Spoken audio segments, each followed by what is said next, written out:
I've got to say that is a very nice display of your CRT and your oscilloscope from this shot. Oh yeah, you can see how long it is. I have, this will be a fun comparison.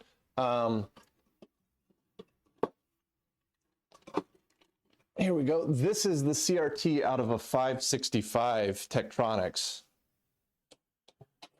And you can see they're almost identical. They might even be interchangeable.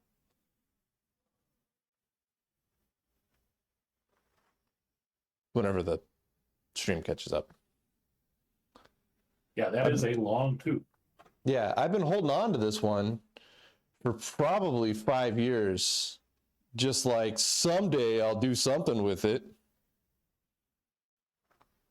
But does the phosphor on that have a long enough persistence that with a photo detector you could use it for a memory tube? Maybe, I don't know. That would be cool. I've also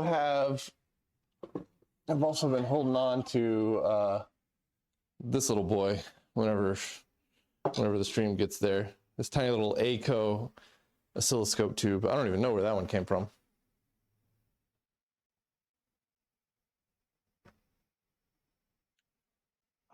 I have a very old U.S. Navy oscilloscope out in my garage that somebody gave me.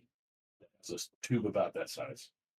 Yeah, it's such an adorable little tube. I like it because it's all like, there's no anode cap. It's all on the connector on the back because it's such a small tube that they didn't need to put an anode cap way up here. They could just build it into the electron gun. So all of your connections come off of the socket on the back here,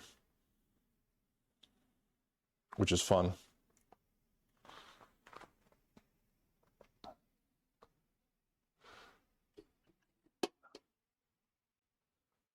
All right, I think, let's see if I can get Twitch chat open on this guy over here.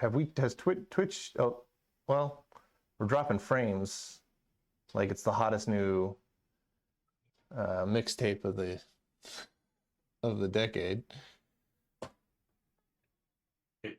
It was a little crunchy for a second there, but it didn't drop. It's hanging in there. It's giving it its all. Let's go stream manager. Let me break out the Twitch chat. Pop out chat. What's up, Charles? Let's see, you're already talking in there.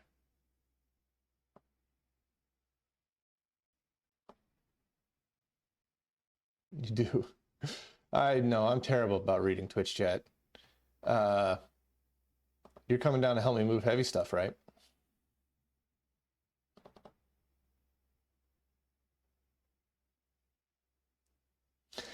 We got a lot of heavy junk to move. What's up, Akalar? Good to see you here, man. Pretty much 1 week from now. I don't know if we'll stream or not. We might stream Friday night. It depends on what level of chaos we're in the middle of.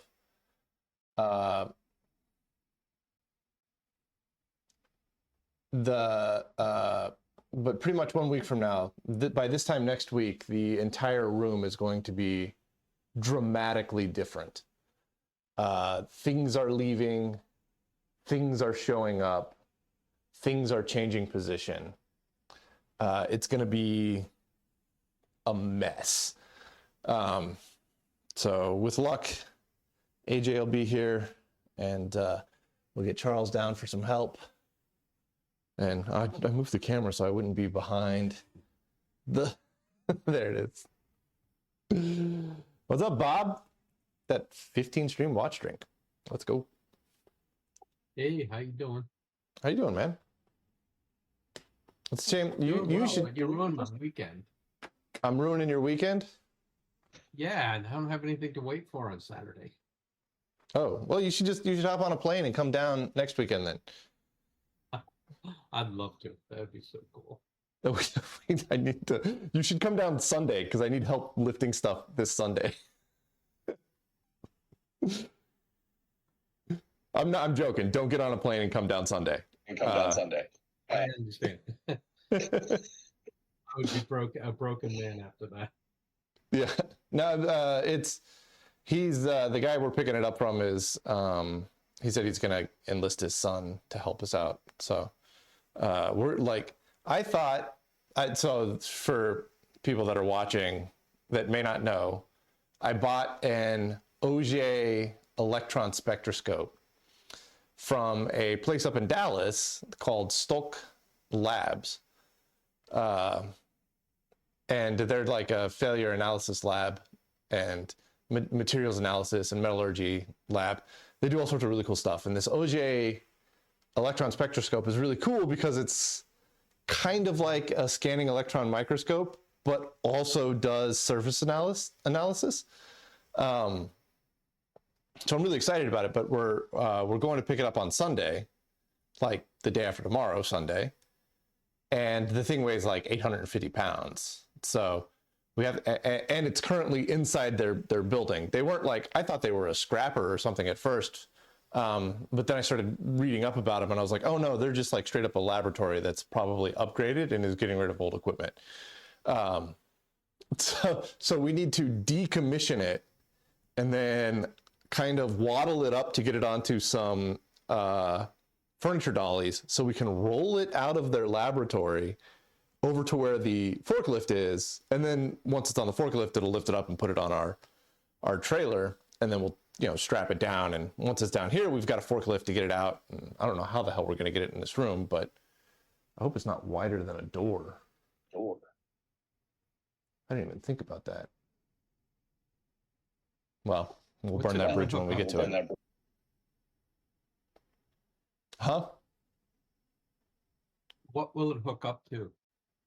Nothing. Well, it comes with its own. It's coming with like a Windows.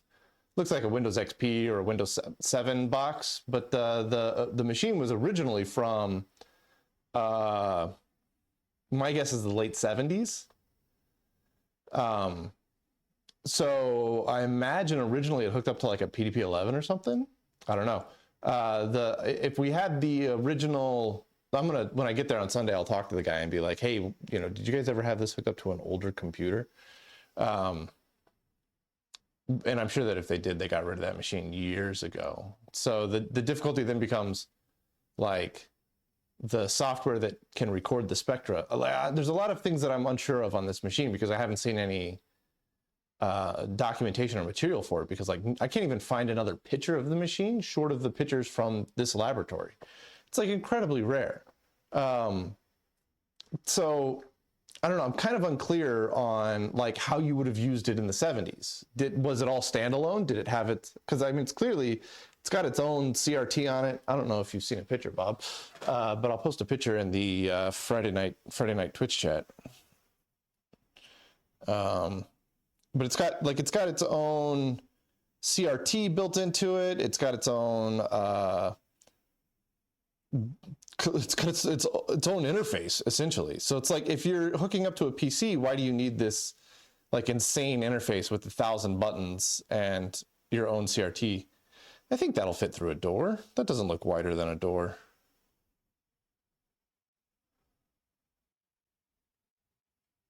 Maybe, maybe not.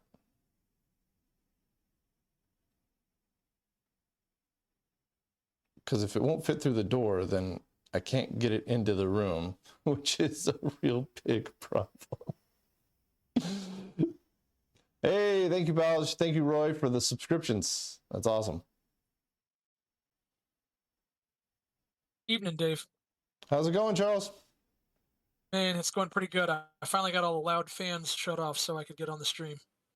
You didn't want it to sound like you were stuck in a wind tunnel? No, I've had VME computers running in here, so I wanted to get those off. There you go. I saw that your most recent VME video is doing quite well, man. Both of them are doing nicely. People dig the VME stuff, man. Found that in the 68K. Yeah, I think that's really what it comes down to. People like the 68K. The gas station computer is like one of my most popular videos lately. Yeah. And it sounds like Leto 666 has been working hard on getting some CPM or something running on that. We're going to give that a shot later if this goes smoothly. If this goes Yeah, smoothly. he's a complete legend. Yeah, that guy, like, I have no idea what his 68K toolset is, but it's by far the best toolset I've seen with regards to 68K stuff.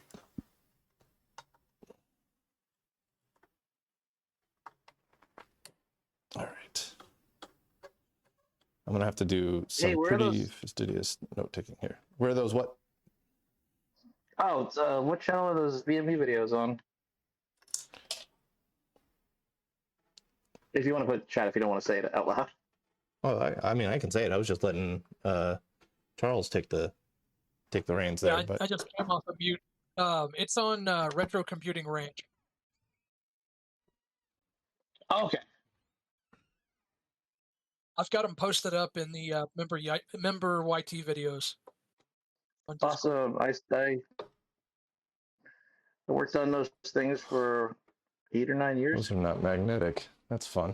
Yeah, and these are pyrons, so they can generate like text overlays over live video.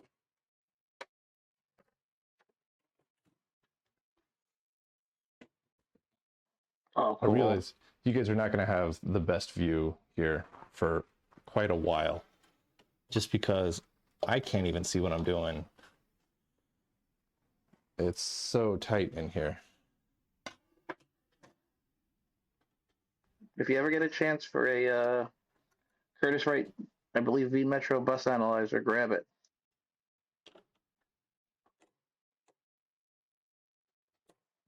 They're pretty damn cool. It's basically a like an HP logic analyzer, but on VME in a card.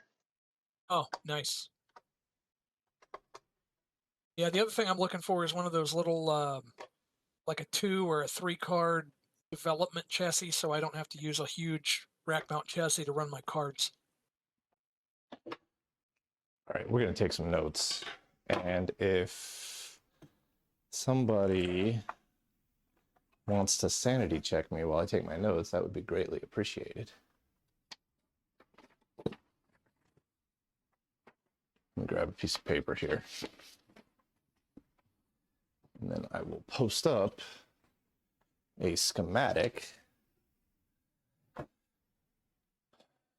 Control of SEM was for higher resolution. So yeah, Roy, the thing about this machine is that it's not an SEM. It's an Auger spectroscope. It's essentially an electron spectrometer. The SEM side of it is just like a happy byproduct. So like you've got your material and you shoot an electron beam at it, and yeah, you get reflected electrons off of it that your SEM detector can pick up. But the Auger effect is when you shoot an electron beam at it, you sometimes knock a electron out of a shell, and then a different electron from the same molecule will fall into that shell, and then that emits something, and then you detect that emission. And so that emission of like what it emits and how many shells it drops and whatnot can tell you a lot of information about like what the surface material is. But it's like you're only measuring like quite literally the surface. You're not measuring anything below that. So the way the guy on the phone explained it, he's like, it's the first couple of angstroms of your surface. Like we're talking 1 to 2 nanometers of depth. And so, but you get a full spectra out of it. I mean, you get like a line that, looks like it came off of the FTIR over there, with blips where you've got interaction with, like copper or iron or whatever, right, to show you what's in there. So it's that's kind of I talked myself into going for this thing because it was like it has scanning electron microscope capabilities, only not to the resolution of an SEM. Like an SEM can get down to like 2-3 nanometer scale, whereas this can go to like 25 nanometer scale or whatever, right? But that's just because it's a byproduct of having an electron gun. Might as well, right? Okay. I think this one will work.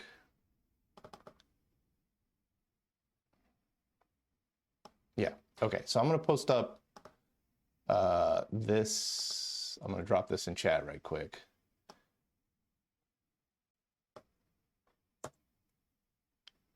Post. Thank you. Oh, it's 40 megs. Holy crap. Okay. Well, that's going to take a second.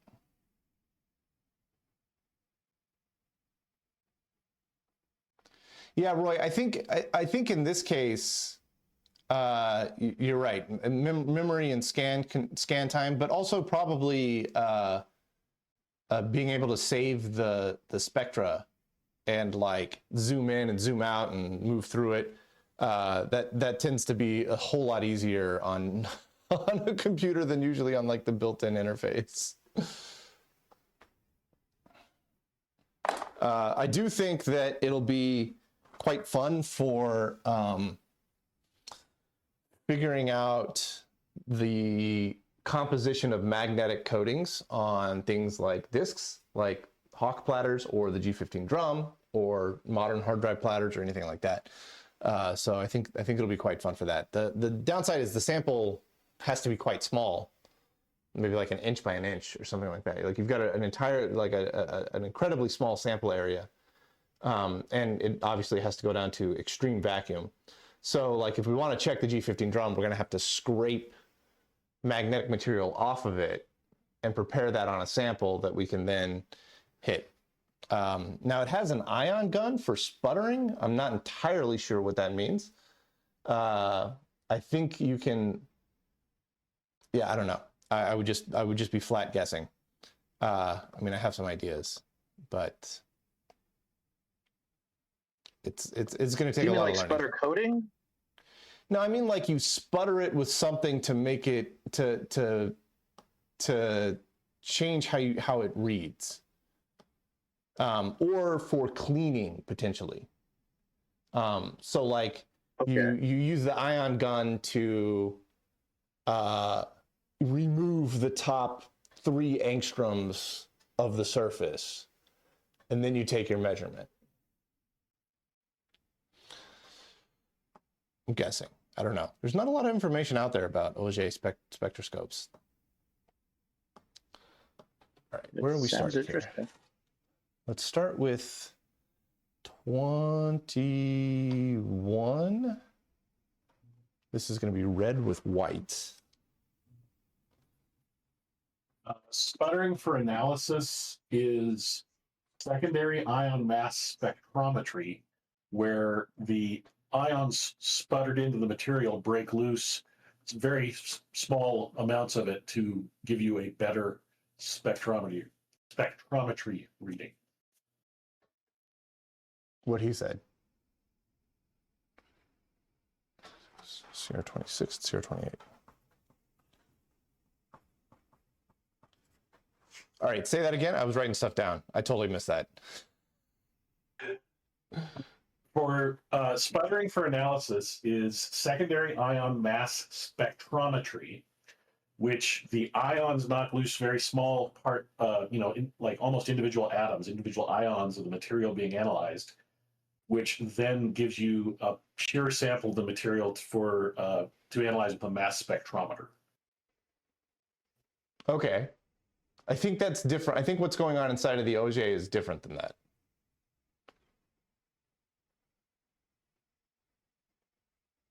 I don't know. I'll talk to the guy. The guy that's selling it is the guy that used to daily drive it. So he definitely knows what he's talking about. All right. So I've got a red with white wire that connects up to CR21, CR23, CR26, and CR28. Okay, I see which wire that is. So that makes sense.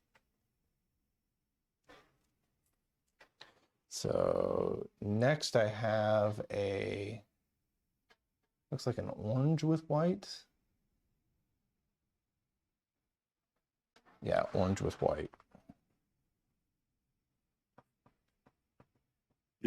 The other use of sputtering is to clean a sample to remove oxides and other materials from the surface of it to give you a pure sample to use under a vacuum or partial vacuum to get a clean materials analysis. That's probably what this is doing. Yeah, that sounds right. That sounds like, well, I've read that before. Because if you can only measure down like 1 nanometer or whatnot, essentially if you have 0 penetration, you're going to be getting analysis of whatever oxide is on the surface. So you ion gun clean off the oxide and then take your measurement, so that way you can actually see the material. So CR22 and CR24 is that guy there. So that'll be fine. And then we have purple with white.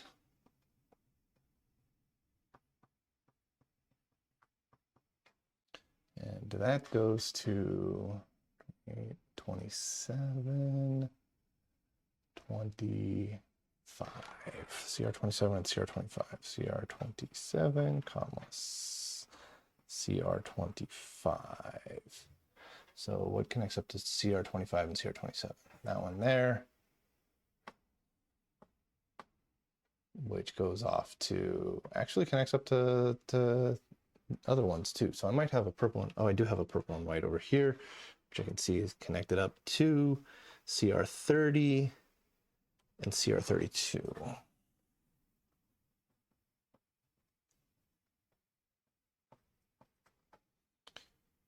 Which tracks. Okay. So the issue that I'm having is that I'm replacing I'm replacing 2 separate diode boards with 1 single diode board here that I made. And I need to figure out, I've got essentially 4 connections per bridge here, because you've got a transformer coming in and then your full bridge rectified output going out. But these all like interconnect with each other and share stuff, and it's ridiculous because they're building, they're like elevating one rectifier on top of another to elevate it up to a higher voltage. It's insane. Like what they do is banana pants here. So I'm trying to just make sure that I get all of my wires in the correct place. Oh, and that's fun. They have a brown and a brown with white. Thanks. All right, so let's go brown with white. It's going to be 36 and 34. Hang on. Let me come down here and go brown with white is CR36, CR34. I don't see that going anywhere else.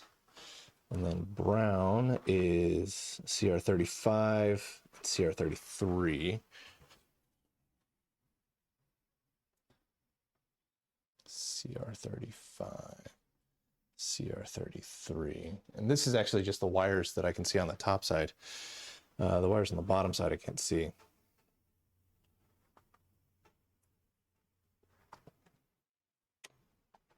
So white with orange.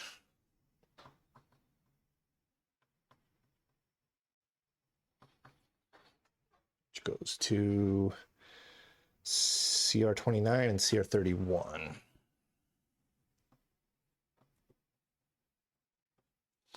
So let's see here. Do these numbers make sense? CR31 and CR29, that's going to be white with orange, which goes off into multiple different places. Brown is CR35 and CR33, which isn't even on this page. Oh, there it is. So CR35 and CR33 is brown. And CR36 and CR34 is brown with white, which is that guy out. Okay. And then there's a whole bunch of wires on the bottom there. So with this one here,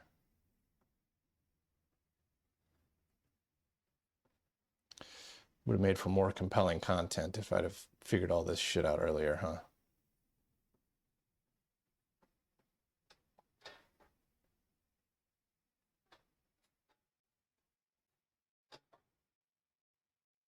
All right, so how are we going to lay this out, huh?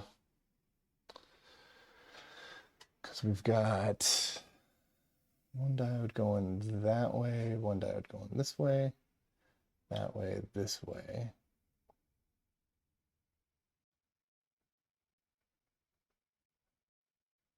Right, so that's going to be the backside of 21 and the backside of 23.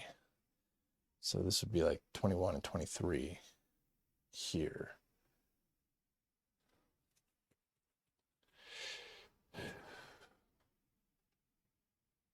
You guys haven't, you guys aren't following at all what I'm talking about.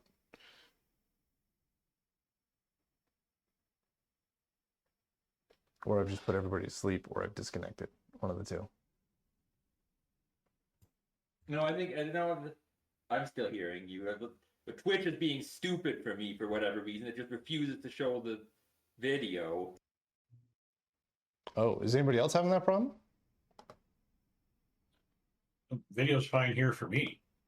Okay. Yeah, it's being stupid on my end. Hashtag just Twitch things. All right, let's see here. How did I plan this out? What's up, RX7 man? Welcome back. I was watching some RX7 videos earlier today, and I was thinking of you. And I was like, in my brain, I was like, that dude's wrong. The SA22 is way cooler than the FB.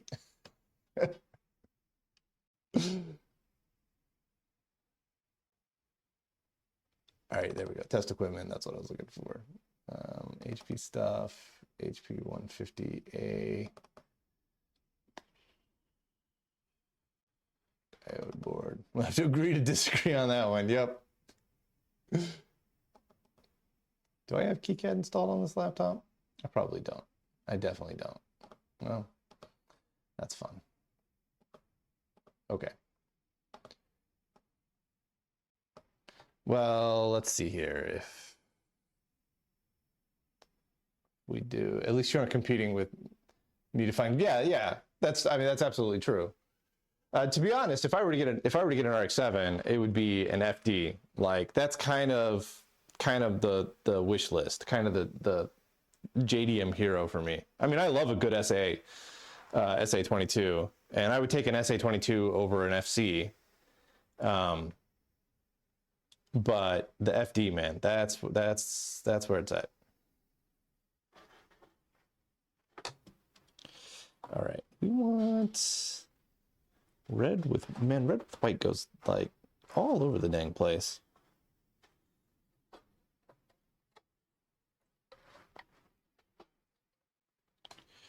Can I? Oh, I can lay that down. All right. Let's see if I can figure out what's on the bottom, going on the bottom here. Those are filthy.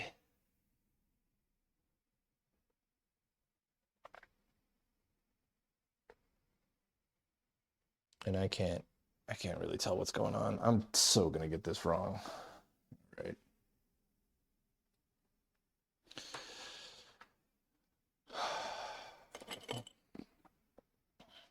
This is one of those things that further along you get, the easier it gets, but right now it's a nightmare because everything is disgusting, first of all, but also I'm trying to transition from one board to another board without losing track of what wires go where.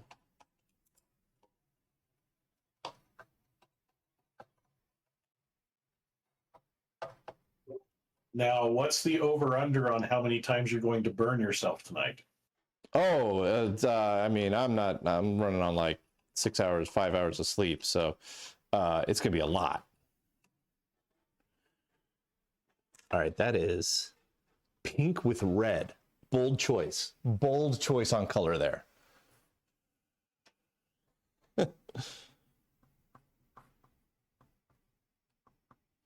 So pink with red is going to CR21 and CR22.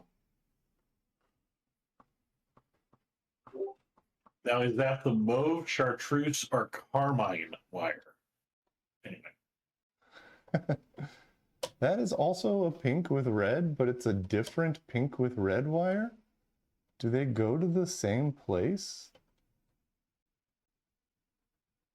Well, that's going to be CR24 and 25. No. That's going to be CR23 and 24. So our CR21 and 22, 23 and 24 all connected to each other? That doesn't make sense.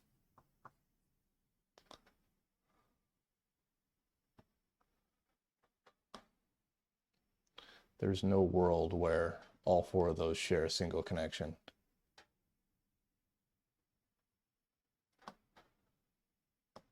CR21 and 22, CR23 and 24. That's going to be our transformer in.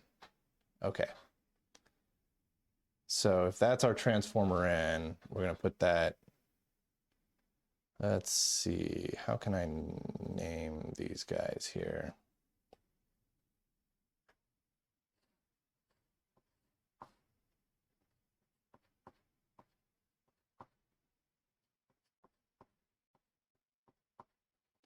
So it looks like the way they did this was they brought the transformer connections in on the bottom, and then the rectified outputs came out of the top, and then they just alternated the diodes to get that to line up correctly. So on mine, I can't do that because I have to do the transformer connections in from the side. So I need it to be like 21, 22, 23, and then 24. And then something is going to connect up to 22 and 24. That's going to be orange and white. So O/W. And something's going to connect up to 21 and 23. That's going to be red with white. So I'll do a red/W there. And then on the far end here, we're going to do 26 and 28. So on this guy down here, that is also a pink with red. Like, I guess they just made all of the transformer wires the same color. That seems like not a great choice. Either that or I'm discovering that I'm having difficulty with colors. All right, well, that's our transformer wire coming in. Which is going to be, let's see here, that's going to go to 25. So this is transformer. And then we have CR25 and 26 together. 25, CR26 together, and then CR27 and 28 together. CR27, CR28. Those are our two transformer wires coming in. And so if I do 25 and 26 on this one, and then 27 and 28 like that, then we have a 25-27 connection, which is purple with white. And then we have a 26-28 connection, which is red with white. So I need to make a connection from here to here. And then my transformers are going to come into here and here. And that'll be that far board. And then the inside board will all go onto this side here.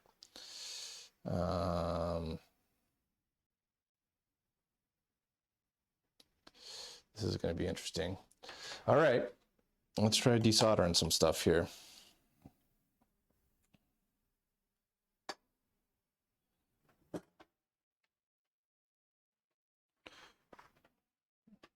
If I get some fresh solder on it, it'll desolder better. I just want to get the solder out. Maybe I didn't. There it is.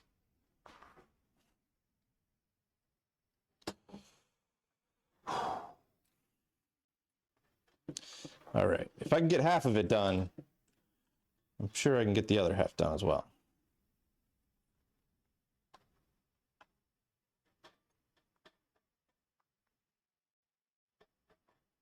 I also changed tips on my soldering iron. It's got a lot more oomph now. That other tip was getting bad.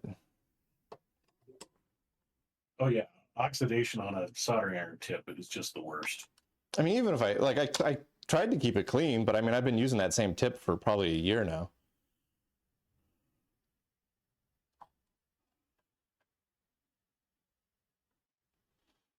If you have trouble finding replacement tips for your desoldering iron, let me know. I bought some extras for mine. Oh, somebody hooked me up with a bunch. I mentioned that right before I went to VCF. And then I had like 4 people come up to me at VCF and be like, here's extra tips. I was like, excellent, thank you. So now I got lots of spares. Yeah, old stock is about the only way to find those. Pretty much, yeah. And I was always looking for like the part number because I just have like whatever the generic, not the name brand version of it was. And I could never find it for that specific part number, but it turns out that it's the same parts as the Radio Shack desoldering iron. And so if you just search for Radio Shack desoldering iron tip, there's still a bunch on eBay. Yeah, there's people went and bought them as Radio Shack was shutting down, and it was one of those items. Ooh, we'll buy this, and then we'll sell them online, and they'll be worth money. Yeah, and I don't know, they're worth some money, not a lot of money, but some money. Yeah, people are getting like $10-15 for a set of them. So yeah, that sounds about right. They're like $2. So, yeah. What's interesting is there's a Chinese knockoff of that made now, but it does not have replaceable tips. I saw that. That's super frustrating. Well, it's like when the tip is worn out, you got to buy another one. Yeah, the hello throwaway culture, right?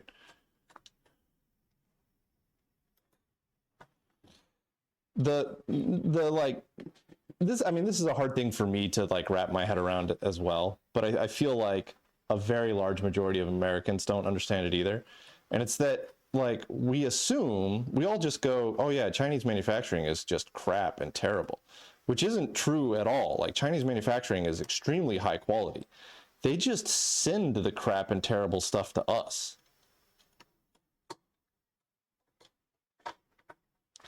Well, it's also the ever-driving lower-cost market demand. Companies like Walmart are infamous for how they treat their vendors when it comes to price. And so, famously, I think it was Snapper stopped selling lawnmowers in Walmart because Walmart demanded they just make cheap junk overseas. And they're like, that's not our brand. That's fair. That makes me respect them a little more, actually. It's in the most recent video that I do, I am like sure that I'm going to catch some backlash because I go to Staples to buy some thermal paper, and it was like easily 3 times the cost of thermal paper on Amazon. And so I just know that I'm going to get people that are like, you wasted money, you could have just bought it on Amazon. But like, one, it's still cheap Chinese, not Chinese, it sounds like I'm being racist. I mean, China makes great stuff, but it's the cheap shit that we're getting. But also, like, if I ordered it on Amazon, it would have taken 2 days to get here, 3 days, maybe. And I wanted it right now. Well, and also on Amazon, to get the best price, you need to buy a ridiculous quantity. That was the other problem, is that it was like, the only like thermal paper I could find was coming in like boxes of 50. And I was like, I just need a roll, maybe 2. Like, I'm not running a gas station here. Although I suppose that. Yeah, go ahead. Oh, I was gonna say, I suppose that with the 68K computer, I'm not far away from getting to the point where I could run a gas station. Yeah, China actually has separate rules for things made for export versus things made for production. If you make something that they consider too good for export, they will not let you export it. It must be kept for domestic consumption. And then, as far as buying things off Amazon, there's a lot more scams on Amazon lately than what there used to be. My boss and his wife buy a lot from Amazon, and they're probably about a third of the stuff that they've tried to get in the past 3 months or so has not been what was advertised or just never showed up. And then the seller ghosted them, and Amazon had to eat the refund. We haven't had that much bad luck with it. I mean, we do order a lot of stuff on Amazon just because, you know, we live in the country and like sometimes that's the only way to get some stuff, right? Or you know, it's a 2-hour drive to Dallas and back. So I mean, yeah, like we're no strangers to ordering stuff on Amazon, but I don't know. I feel like brick and mortars need to make a comeback. And you know, talking about cost cutting, I watched a Watch JR Go video a couple days ago. He was working on his mom's Toyota Camry. Okay. And it just turned out that she had gotten so many bugs in the grill that it kind of jammed up the automatic shutters in it. Okay. But anyway, his dad owns an engineering company that does like machine controls on heavy equipment and all the way through like the PLCC computer side to hydraulics and high current power 3-phase stuff and stuff like that. He was talking about maintaining a 600-ton Chinese hydraulic press that had failed. And they brought in 3 companies before they brought him in to repair it. And all of them were like, we can't fix it. And what it turned out was this company in like Kansas City uses a couple of these presses and a couple of other ones to cut jigsaw puzzles.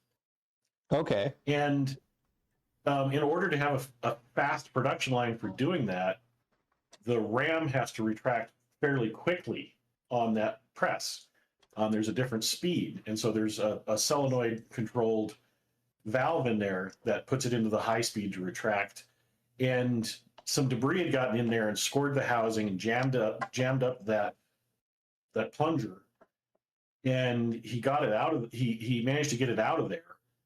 But then he had to resurface it. But the reason it was such a problem is their older press that they got from China, from the same manufacturer, uses like high quality, you know, off the shelf hydraulic control products. The newer one has all of those valves built by the company to their own spec in one big machined block of steel. Oh, and if it fails, you have to replace that entire block. So luckily he was able to get it out and clean it up and get it cycling again, and it's working for them. But and the other thing is they had already had a part that they had a ram split where the threads were machined into the end of the ram where the tool attaches. And to get the replacement ram from China for that took 3 months. Oh, good Lord. Yeah. So having this other press down when they had to get it operational again, it was gonna kill their business.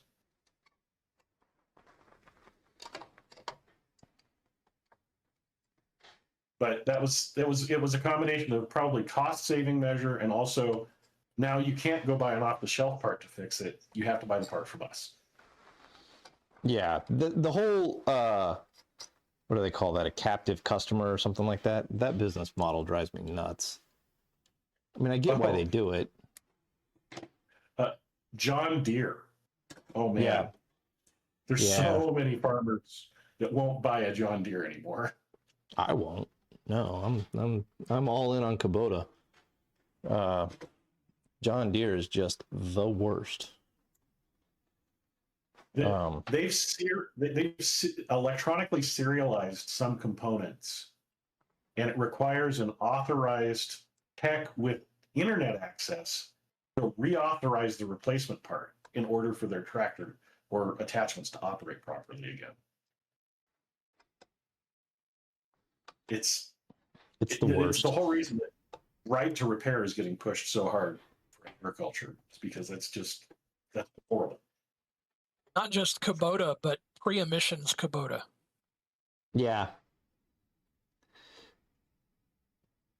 Kubota's great. Yeah, did Kubota's you great. see where they actually issued a document specifically pointing out that using emissions as an excuse to deny right to repair is crap, because the law specifically allows emissions bypassing to do repair, provided you put it back as soon as you can afterward.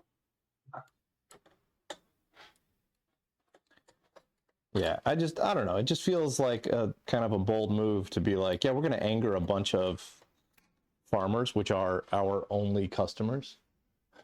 Like, I don't know. It seems like maybe not the smartest move.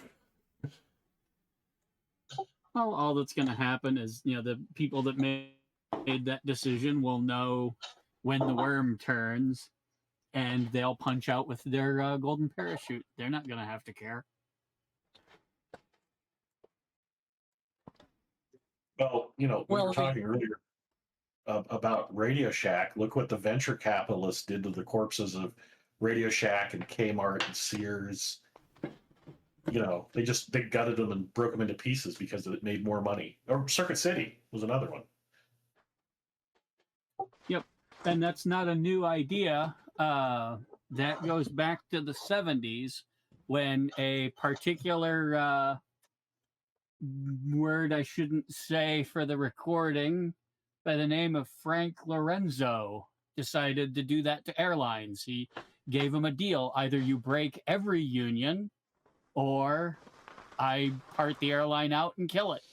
And he was treated as a business wonderkind. And that's why he's the only person explicitly banned by the Federal Aviation Administration from being involved in the operation of an airline in any capacity. If you hire him, they will take away your operator certificate because he did that much damage to the American airline industry. Like the no-fly list, but different. Yeah. Yep. And people still employ him as a consultant specifically for the purpose of union busting.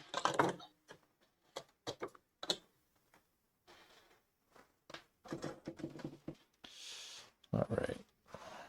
We're getting there. I have 2 of the 4 transformer inputs wired up. And then I'm now trying to get the output also wired up.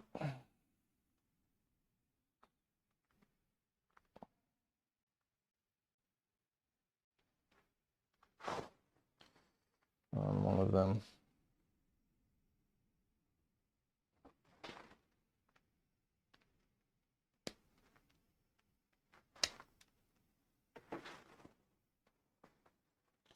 That's going to be too short of a wire. I need a new wire for that. All right, let's do...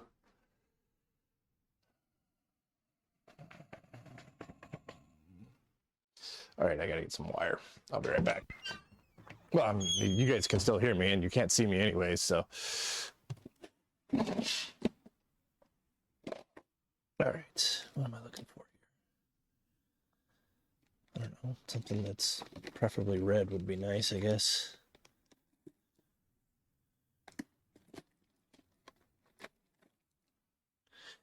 That's pretty thick, but I guess it'll get the job done. Grab some black as well, just in case.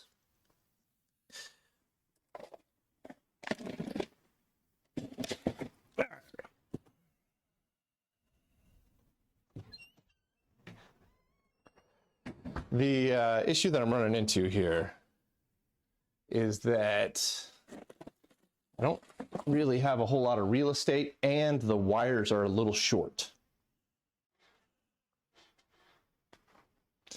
So I can't really, like, it would be nice if I could just pull the harness, you know, kind of up to here and then work on it up here and then stuff it all back in, but the wires aren't that long. They go down and straight and then back over to the whole bunch of stuff on the inside, and it's making it kind of finicky and tough here. So you're going to use some hookup wire and solder and heat shrink to extend them? No, I thought about that. Not gonna lie, but I'm just gonna. I think they'll all fit if I do all the soldering, like kind of in situ, which is painful. Okay. And in multiple ways. Yeah, it's not the best, but yeah, we'll see here.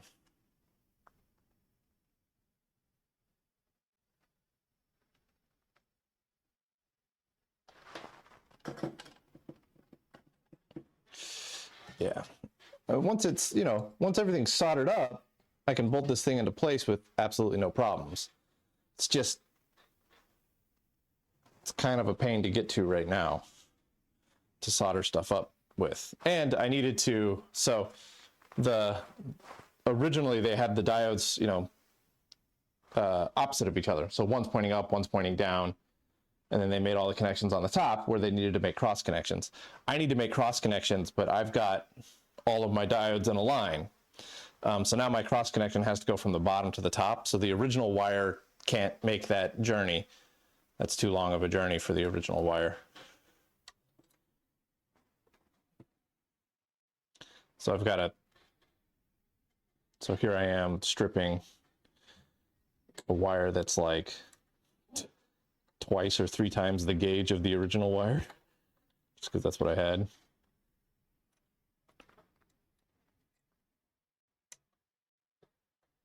Well, better too large of a jumper wire than using a lighter gauge and creating a fusible link. Yeah, that's kind of why I went overkill on it.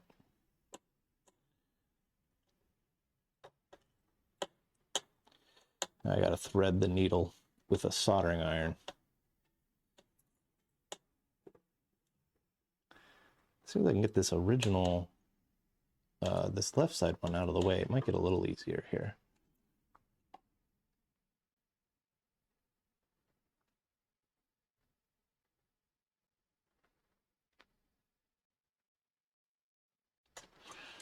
There we go.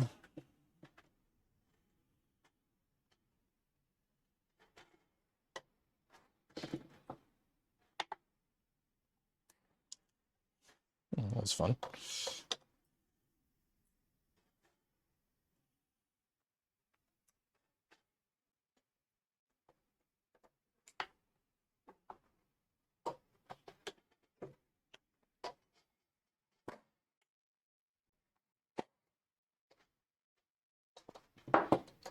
All right.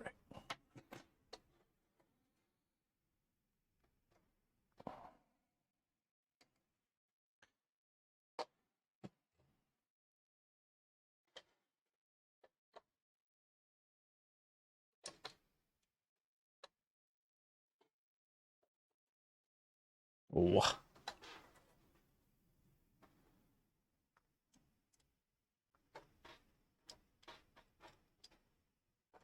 You're getting a wonderful view of my elbow right now.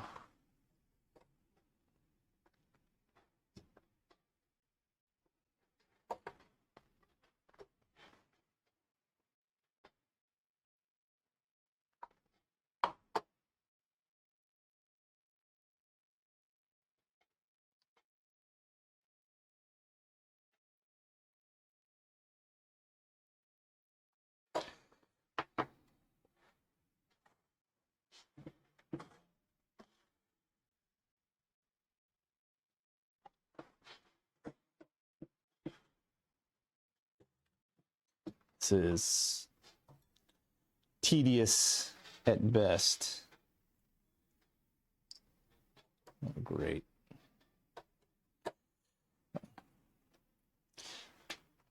Painful at worst.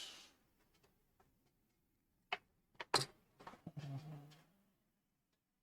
there we go. That stripped okay.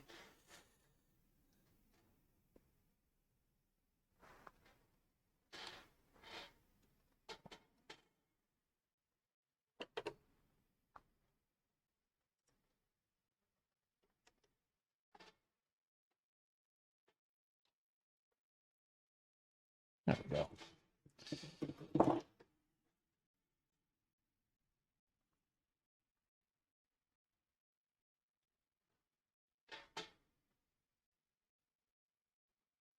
All right. That was red with white taken care of. Now, that's you and you. Where's my orange and white at? It's going to be this guy right here.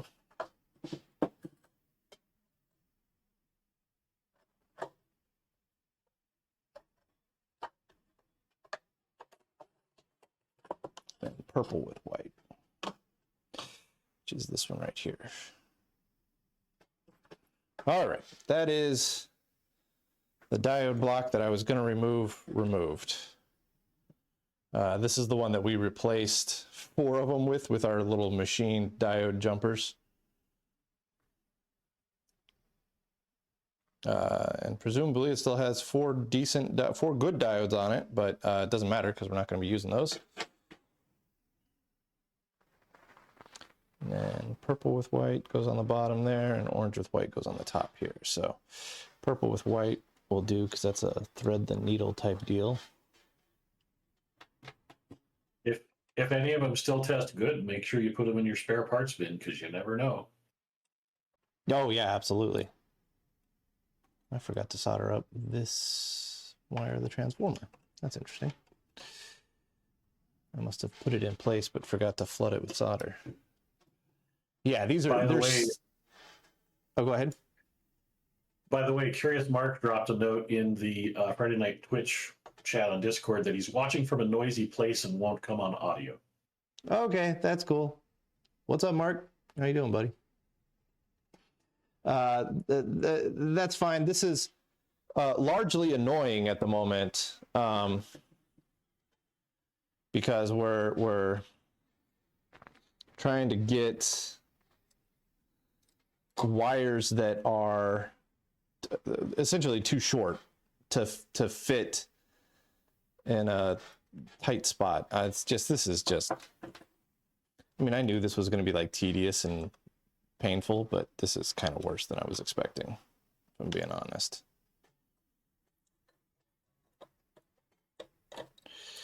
And actually, now I've got the opposite problem. The purple with white wire is way too long,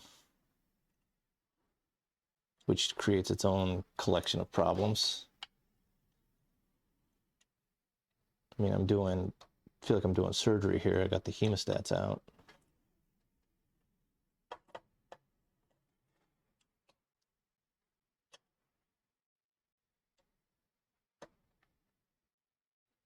But I think these are, diodes don't last forever, right?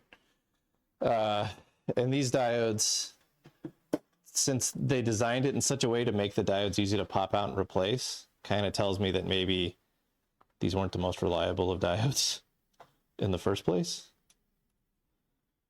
So I think even if we, were to fix the single diode failure that we had, combined the fact that we had 4 other diode failures, it's probably safer to just replace them all.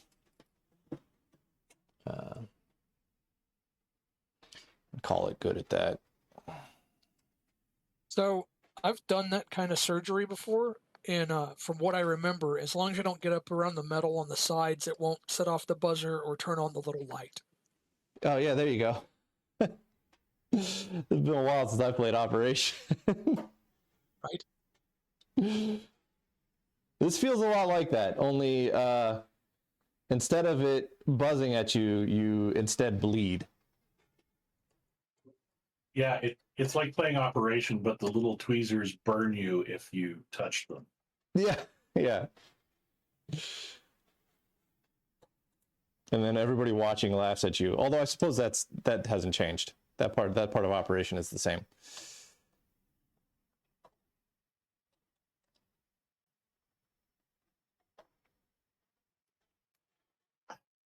I think I was watching, it may have been an episode of Jackass or a similar reality show, but they had rigged up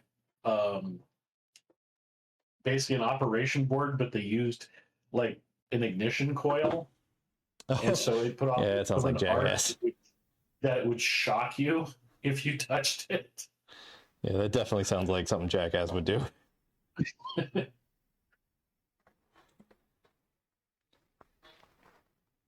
Hi, I'm Johnny Knoxville, and welcome to Retro Computing. Yeah. Honey, look, horses. Nobody else has seen that clip? I don't remember that one.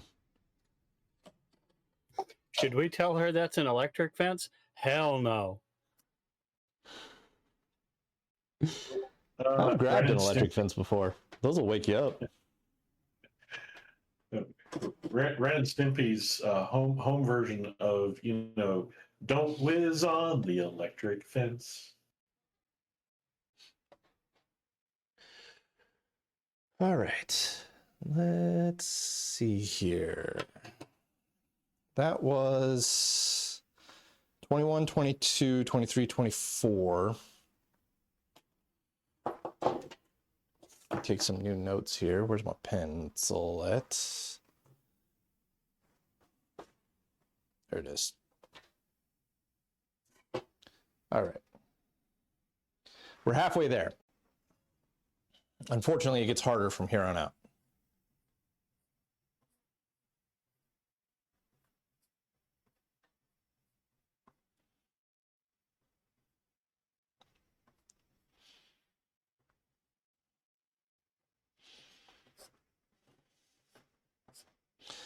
So I just need to figure out where my last little collection of wires go.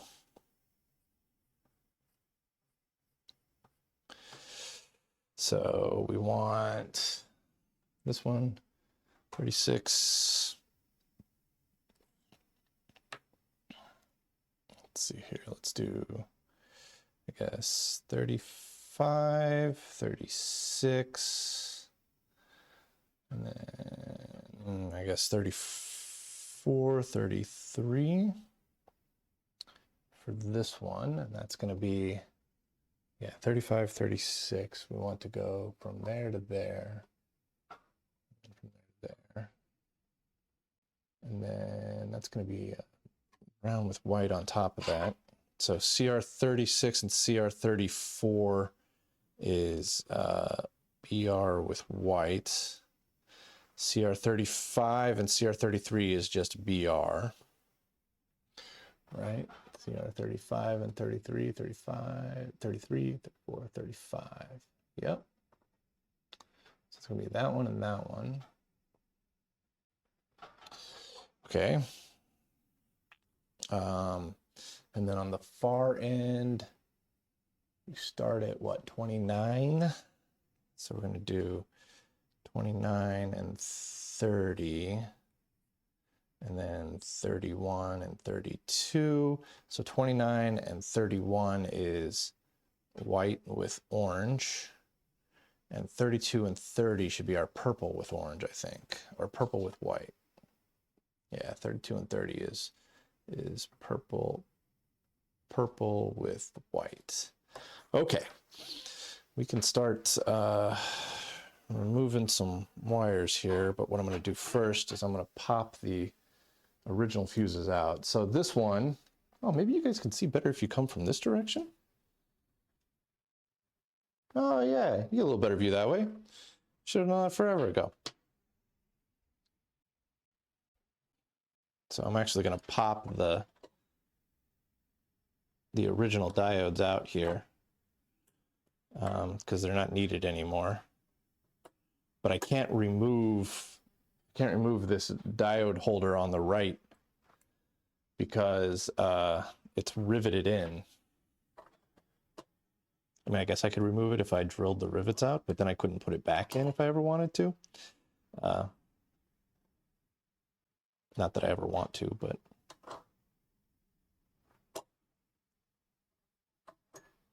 there we go.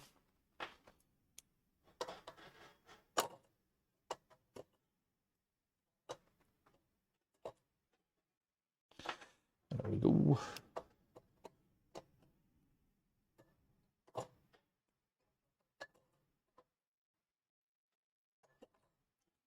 There's that one out. These are really cool diodes. It's a shame that they felt the need to make them like rapidly replaceable. Presumably because they were failing so rapidly.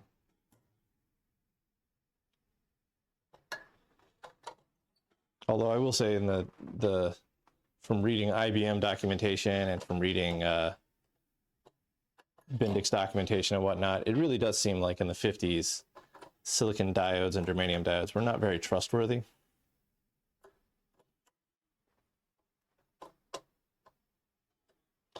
Come on. Out you come. Out you go. There we go.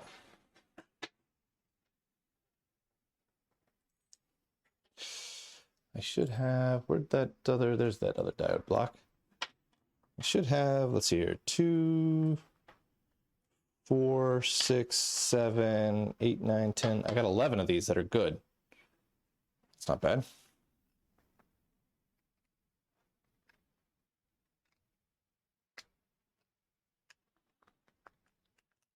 I'm popping, you guys can't see it, but I'm popping the other ones out right now.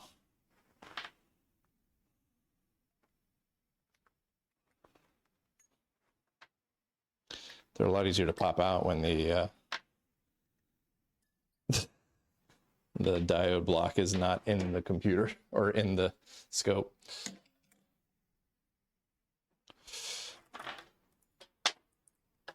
All right, so I can get to the wires on top of this diode block pretty easily. It's the wires on the bottom of the diode block that are a concern. I can get to one of them. All right, I guess, but it's going to start getting very difficult here in a bit. But we'll go ahead and remove the ones that we can get to. There we go. It's our brown with white, which we want to do just on the top here. So this is just going to make a straight. Just go ahead and solder that one in. Just coming right over this way.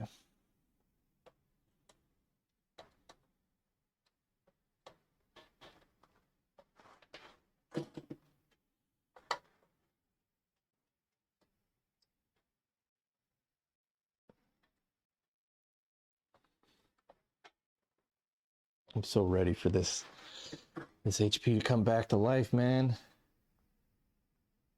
This is kind of a Frankenstein scope now, though. All of the capacitors have been replaced. Now all of the silicon diodes have been replaced.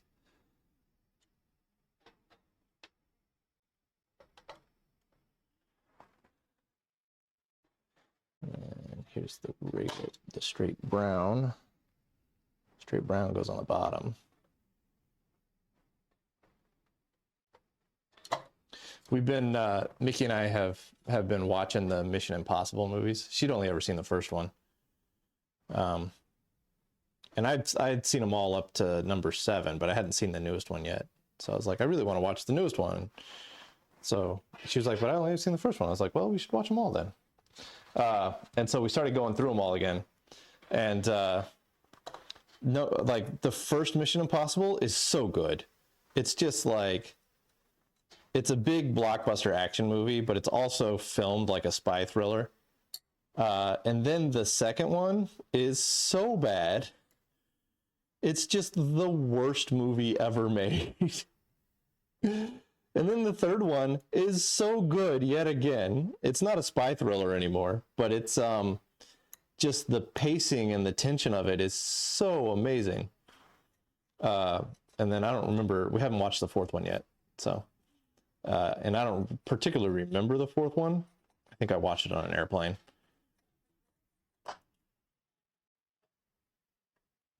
What I always find interesting is that both Mission Impossible and Star Trek exist because of Lucille Ball. I did not know that. That's an interesting bit of trivia. Both of them, yeah, both of them are made by Desilu Productions, which was her and Desi Arnaz's production studio. Okay. So, without Lucille Ball, they wouldn't have been made. That's cool.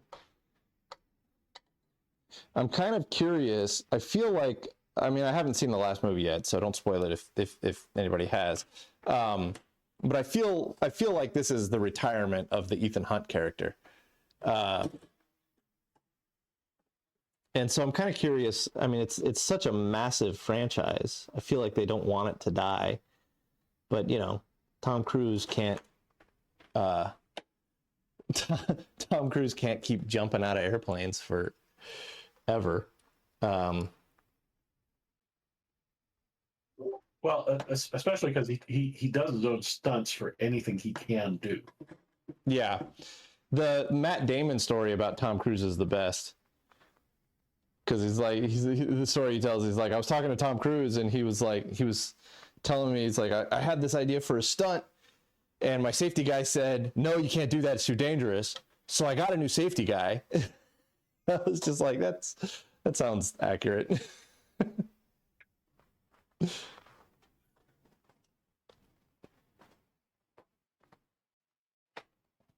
No. It wasn't that Mission Impossible 2 was the worst movie ever made. It was the worst movie in the series. It's definitely the worst in the series, but I also kind of feel like it might be one of the worst movies ever made. It's really bad. Not Highlander 2. I have to put forward The Adventures of Pluto Nash. I've never even heard of that movie. Eddie Murphy is a small-time hustler who gets out of jail on the moon, and it is an absolutely ridiculous science fiction B movie. It has its moments, but it is also one of the biggest flops in history. This is trouble. They spent over $100 million making it, and it grossed like 1.5. Oh, geez. I was going to make a almost political comment there about the Melania movie. I mean, if you're doing Pluto Nash, I'm going to bring up Leonard Part 6. Well, that's another one. Yeah. I thought the biggest box office bomb in history was Waterworld. Now we should clarify that being a box office bomb does not make a bad movie. It just means that it didn't perform well at the box office. Mission Impossible 2, I think, performed quite well at the box office, but it was a horrific movie. I have to go with Go ahead. The worst sequel to a sci-fi fantasy movie is still, in my books, Highlander 2. There should have been only one. Oh, yeah, that's a bad movie. I don't know. Matrix Resurrections was pretty terrible. Yes, that's true. Like, I remember when Reloaded and Revolutions came out, and everybody was like, these are the worst sequels on the planet. And then you watch the Matrix Resurrections and you're like, you know what, those two weren't that bad. No. Yeah, well, it's like the Star Wars prequels. You know, everybody's like, oh, they're so horrible. And then, well, the last decade. Anyway. Yeah. That's kind of a funny thing. Everybody. Yeah, that's kind of the exact same thing, right? Everybody was like, the Star Wars prequels are the worst movies ever, and then the new 3 came out, and I thought The Force Awakens was great. I thought J.J. Abrams did a good job on that one. And I actually liked the Ryan Johnson movie, but I never saw the newest one.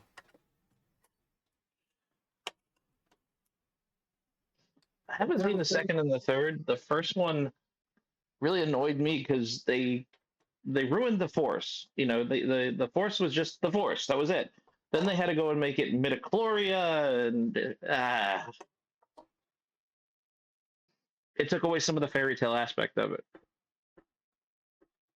Well, my biggest gripe with the prequels was that George Lucas can't write romance to save his life. Oh yeah. Oh, Ain't that the cringeworthy. truth? Well, you know, when somebody says this is the worst movie in this series, you just have to tell them this is the worst movie in this series so far. So far, yeah. Yeah. Yes. Sorry, I got I'm distracted. just gonna have to What I was going to say cut earlier that. is that Cut another notable box office bomb is Idiocracy, because they were terrified that it would offend the advertisers. So they only allowed it to release in a very small number of theaters, just exactly enough to satisfy the contract. And they all picked the smallest markets they could in the most out of the way places to ensure that it would just quietly disappear. And then it didn't. What's even funnier about that is Mike Judge threatened to sue them over it, and their settlement was, okay, we'll give you, we will triple your participation in the DVD sales. Oh Which were man. huge. Yeah, Okay. because he knew what was coming. Yeah. And the biggest problem they had is those were paid sponsor placements in the movie. And then he did that with them. Welcome to Costco. I love you. Yeah, that was probably the mildest one. I know. Fuddruckers. Yeah, was thinking- you can't say that. Yeah, you can't say what happened with Fuddruckers.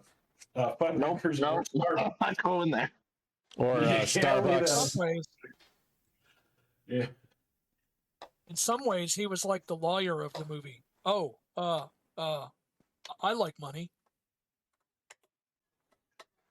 Well, that's like to get Alec Guinness to do Star Wars, they had to give him part of the gross on the merchandising and on the film itself.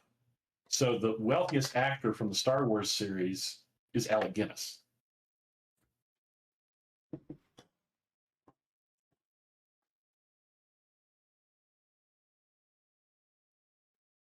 It's also why Alec Guinness wasn't in the Star Wars holiday special. Oof. He didn't agree to that clause in his contract. I don't think I ever even saw the holiday special.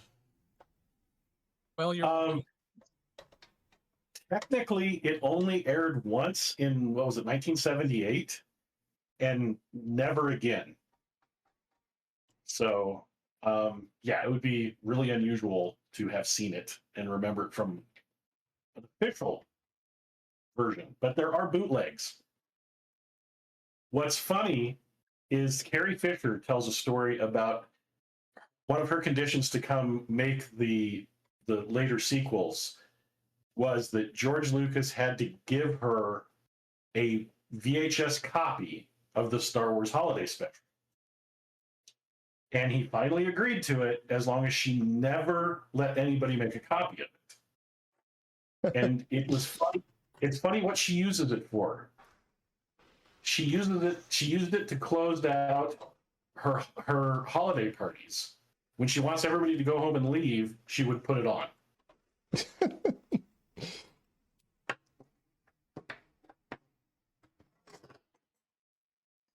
See, and then I would be that asshole who said, "Oh, wait, I want to see this. I want to see if it's as bad as the legends say." I'd legitimately be interested. It was folklore in the 90s, because or 80s, 90s. I mean, people hadn't seen it, and it wasn't out there. But it's on YouTube now. Oh, I'm sure. It's mostly on YouTube. the animated segments with Boba Fett, which is where Boba Fett was introduced, are not in the online version, which is unfortunate because that's the only good part of the holiday special. What? Carrie Fisher singing the Star Wars theme with lyrics wasn't the good part.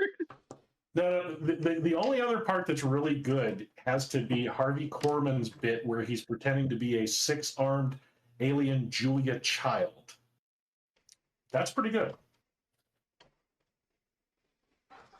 And Chewbacca with his family, his wife and son. Oh, his father-in-law, Lumpy, I think was his name, watching almost a pornographic hologram performance. That was cringe. So somebody took a lot of drugs. I don't know who it was that got this made. I think that's the way Carrie Fisher described it. I do love that. The answer to who got it made is the marketing department. Yeah. I love that Guardians of the Galaxy did their holiday special. I mean, they didn't, the idea was there. It was its own thing, though, but it was definitely a nod to this. And I didn't see that either. Do you remember Hollywood Squares with Bruce Valanche as the center square? Or on Hollywood Squares for a while? No, I don't. Anyway, Bruce Valanche, who's this funny writer / comedian, was on Hollywood Squares a lot, so you can look up some clips of him there. But he was one of the main writers of the 1978 Star Wars Holiday Special. Oh, okay, yeah, I know his face. Yep.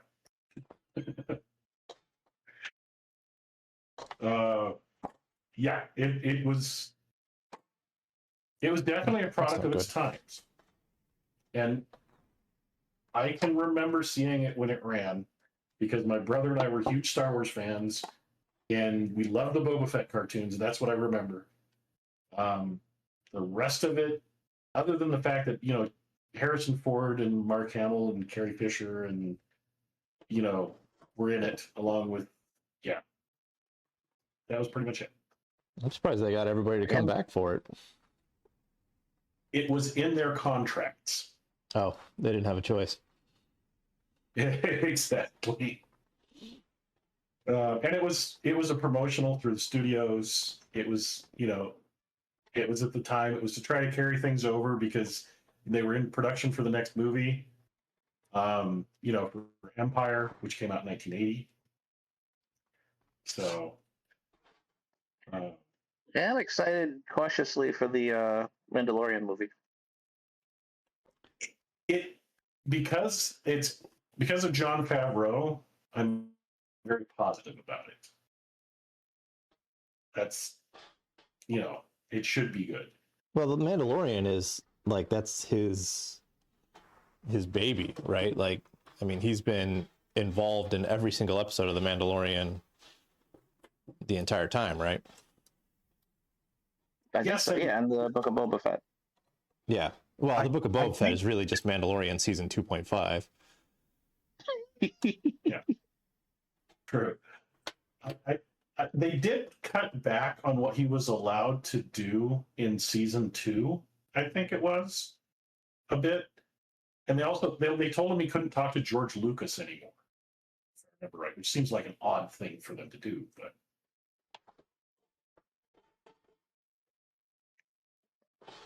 I just like that the whole reveal at the ending of the first season. That was cool.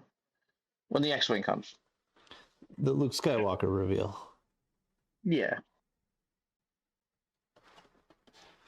I mean, I think at this point that's not a secret anymore. I never know. Ever since The Sixth Sense, got spoiled on the radio, I've always been cautious. But that was just well done. I mean, you could tell it was done by somebody who was a fan as a kid. Well, I think what it did more than anything what it really did was it showed that, oh, Jedis are scary as hell, right? Like, we all, you know, Luke Skywalker, I mean, through the original trilogy and through the prequels, like, the story revolves around Jedis, so they're the norm, right? So we never got to see the Jedis from the eyes of somebody who isn't a space wizard, right? And so all of a sudden, we get this view of a Jedi, and it's like, you know, they're up against insurmountable odds, and the Jedi just waltzes through these insurmountable odds as if though they're nothing. And you go, oh, okay, yeah, Jedis actually are crazy space wizards. Well, and they're in the prequels, there was a bit of that, because, you know, when he's cutting through the hatch with a lightsaber, it kind of showed why they were afraid of the Jedi. I don't really remember the prequels that much, if I'm being honest. I think I watched them in the theaters and then never again. The one that really impressed me was the scene with Darth Vader from Rogue One. Yeah, that was good too, because exact same reason. It reminded you that, like, oh, Darth Vader is horrifyingly scary. Yes, I was going to mention that one. Yeah, exactly. It was so well done and so well filmed, to match the style of A New Hope. That movie is probably the best thing they've done in terms of films in, you know, the last 20 years out of Lucasfilm for Star Wars. My favorite part of the Darth Vader scene at the end of Rogue One, and I think I read this on Reddit or something like that, but it's like, you know, when that scene starts, it's pitch black and you can't hear Darth Vader, and then you see his lightsaber first, and then you hear him breathing, and then you see all the lights on his chest, which means that Anakin, being the overly dramatic punk bitch that he is, turned his life support off to scare these people. He like turned his whole chest life support stuff off just so he could make a dramatic entrance. I love that. That's my headcanon now. That or he just has an MCON button. Nah, it's straight up Anakin being like, yo, this is gonna be dope. Check this out. Now I did see that Bob mentioned Jar Jar in chat, and one of the fan theories I love is the Darth Jar Jar theory. Oh yeah, that he's actually like a crazy powerful Jedi, and he's secretly keeping everybody else alive. He's actually a Sith Lord, and yeah, it's absolutely crazy, but it even kind of makes sense. Yeah, it does. He's got this, like, you know, looks like the bumbling idiot, so nobody suspects him, but he's like secretly doing all sorts of crazy stuff right behind their backs. I love it. And also that he's haunting Darth Vader. Oh, I didn't read that much, and I don't remember that part of the fan theory. That was Robot Chicken. Yeah, Robot Chicken. Okay. He's like, ooh, Annie, meet the Force Ghost. It's hilarious.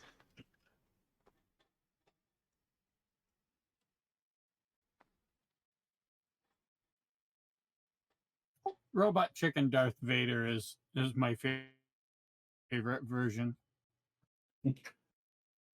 Papa Palpatine, yeah. He answers the phone. No, I mean the one like where he meets the little girl and he's like, that really hits me where I live. Yeah. But also Robot Chicken Palpatine was great too. Oh yeah. Oh yeah. The hell is an aluminum falcon? Who's they? And what Who's they?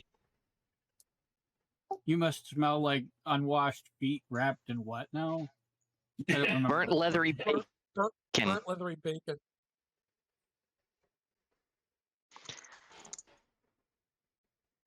Yeah, get your 6'8" asthmatic rear end back here before I tell everybody what a patoot you were about Panda Bear, whatever the heck her name was. I can't really do that when I'm being recorded. Yeah. Yeah, Robot Chicken pushes the not safe for work limit. Yeah. Just build another. It was a great Death Star. idea Where when am I gonna come up started with the- doing where am it, I gonna and come then up with the money for?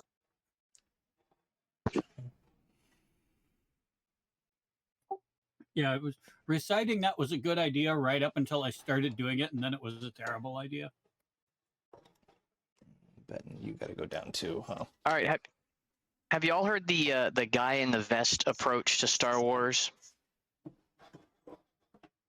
What? Did all those contractors died when the second Death Star got blown up? No. I mean, Oh. in the context of A New Hope, everybody who shows up on the Death Star, from the Rebels, makes sense except for Han Solo. Okay, so let's look at this from the perspective of Darth Vader. You've got his old mentor, Obi-Wan. Okay, that makes sense. This guy, he's got a bone to pick. You've got his daughter, which he doesn't realize is his daughter yet, who, again, one of the rebel leaders. That makes sense. You've got his son that he didn't realize was also alive. Okay, that makes sense. He turns into, one of the big head honchos of the Rebel Alliance. Again, makes sense.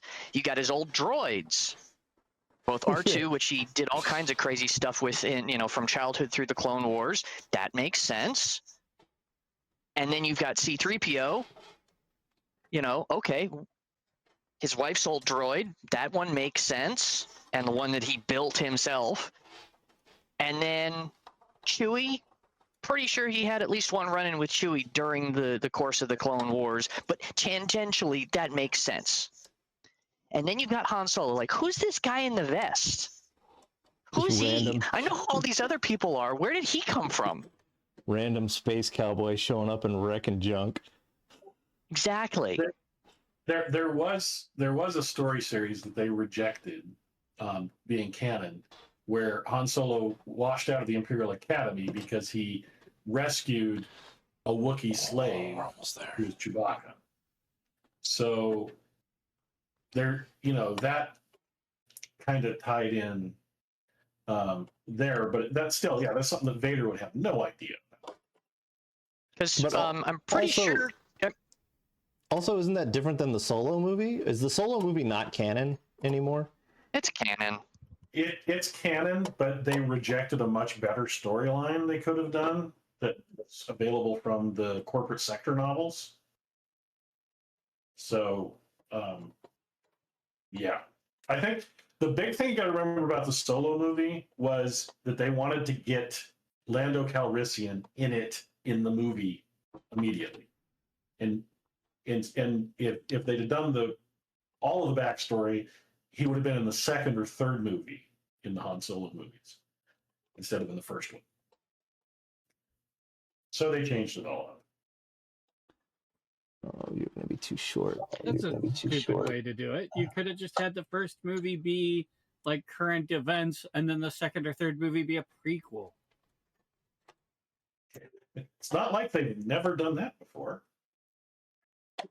It's also not like they've never made dumb decisions before.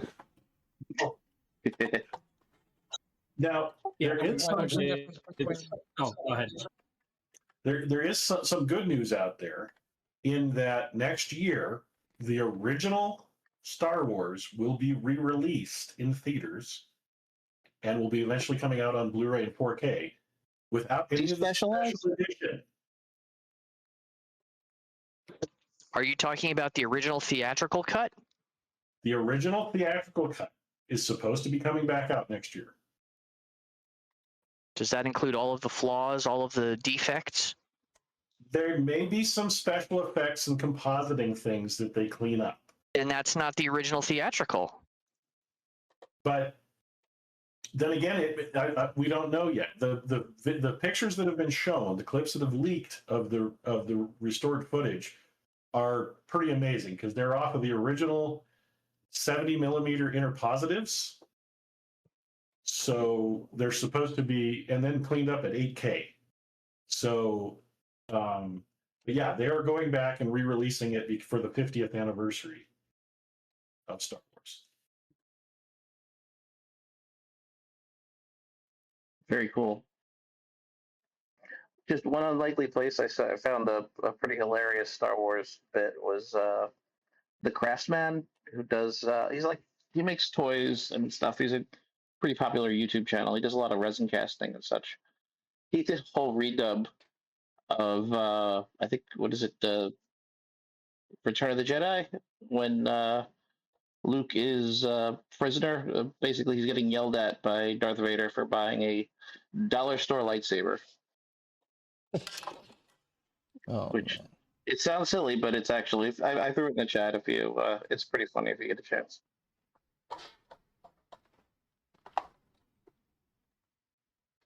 Sagi, how's it coming along? I got 2 wires left. Awesome. You'll be happy to know that they are the 2 hardest wires. I saved them for last. And how many finger burns have you acquired in this endeavor today? Surprisingly few. Only 1 so far, I think. I'm apparently a little more coherent than I was last week.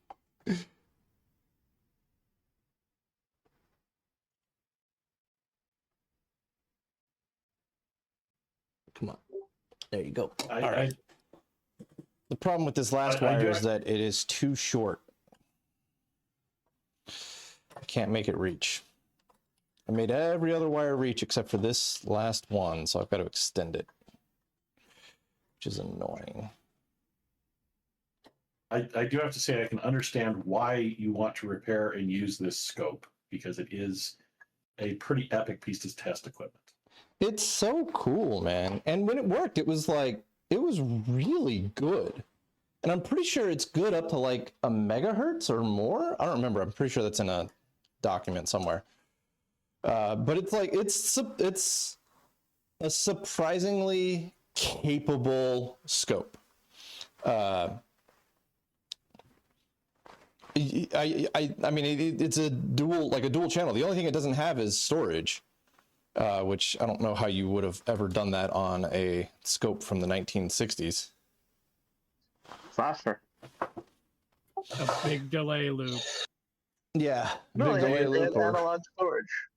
They had analog storage scopes. It is It a. used- Oh, excuse me. Oh, Yeah, you go. I realize that you can do it with, like the Tektronix has a display terminal that has a phosphor that doesn't, that you have to like clear or whatever it is. I forget what kind of phosphor it's called, but there's a guy at VCF that Southwest that has it.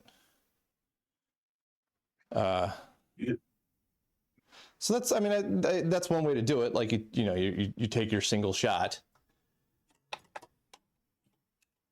Yeah, it is a 10 megacycle per second scope. So There you go. Yeah, it's megahertz. 10 megahertz. Like it's kind of hard to find a scope from the 70s that's 10 megahertz, Like this was top tier stuff. And it was as sensitive down to 5 millivolts per centimeter with the 151 amplifier. Yeah. It's and I forget which amplifier I've got in here right now. I've got the where's my number on it? Well, I want to say the 152B or something like that. But it doesn't say the number because I've got some Navy plaque over where the number would be.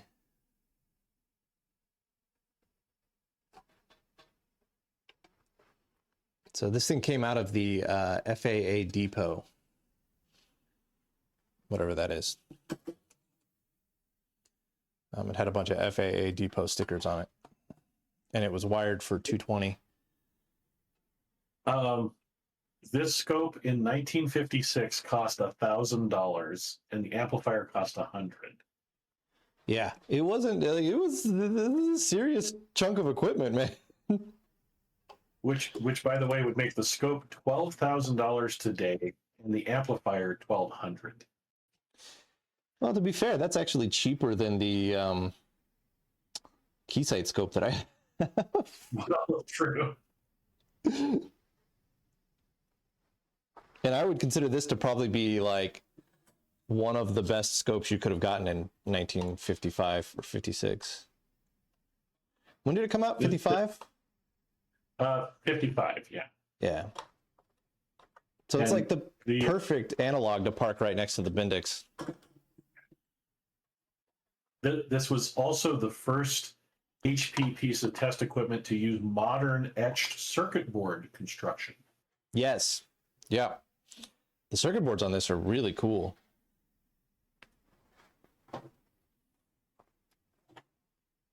The analog with the storage scopes, I don't know exactly how it worked, but the stored trace would still be on the screen while you could have a live trace going. It wasn't just, so there was like almost like 2 layers of phosphor. So by the time that they got to like the analog storage scopes, you were deep into the transistorized era. I don't know of a single vacuum tube, purely vacuum tube scope that was able to do storage like that. Huh, maybe Tektronix had something, but because I think for those analog ones, I think they essentially built a massive delay line or something like that, right? To store that scope. At least the one I have is much later transistor. It's a Philips scope, but I don't think there was a delay line. It was held in the screen essentially somehow. Oh, I thought they were. I would imagine they were redrawing it every cycle, just redrawing it as the same thing because it's a stored memory. See, analog Mark would be good to ask, analog. but he said earlier that he was somewhere noisy, so he couldn't get on the audio call.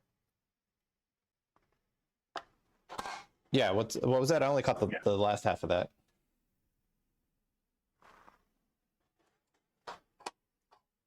I think he was talking about Curious Mark. Yeah, being somewhat noisy. I mentioned that earlier. Oh yeah. The analog storage oscilloscopes used direct view storage CRTs. So that may have predated transistors. 1962 Tektronix 564, according to Googling around.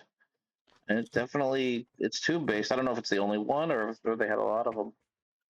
Yeah, I think if anybody was going to do it, it would have been Tech. I mean, they were trying their best to really push the limits.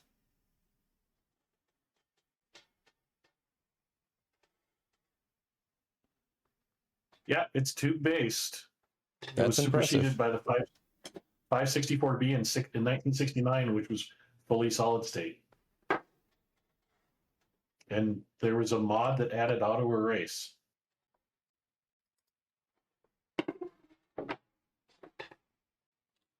Oh, wow. That was, yeah. Yeah, the screen has a bistable storage space in two 4x10 centimeter sections, allowing independent saving and erasing of the upper trace and lower trace. Jeez. All right.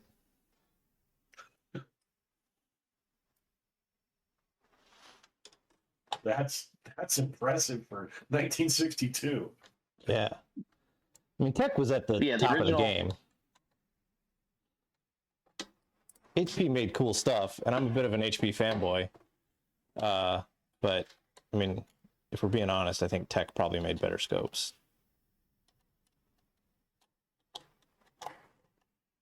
Which is ironic, because I think Agilent and Keysight, well, Keysight is HP related, right? And I think they make better stuff than Tektronix does now.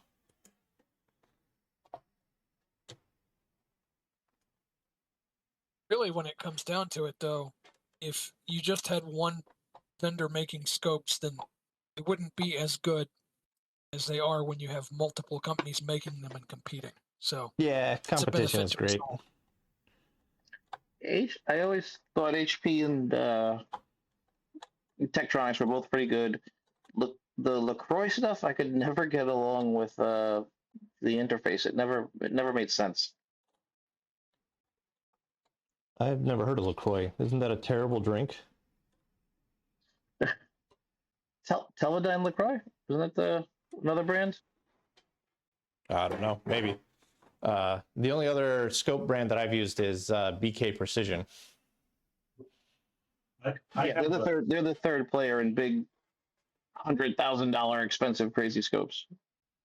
I have an Hitachi 20 megahertz scope. Yeah. Oh yeah, I Japan a had Gold some. Star at one Japan point. had some good scopes come out.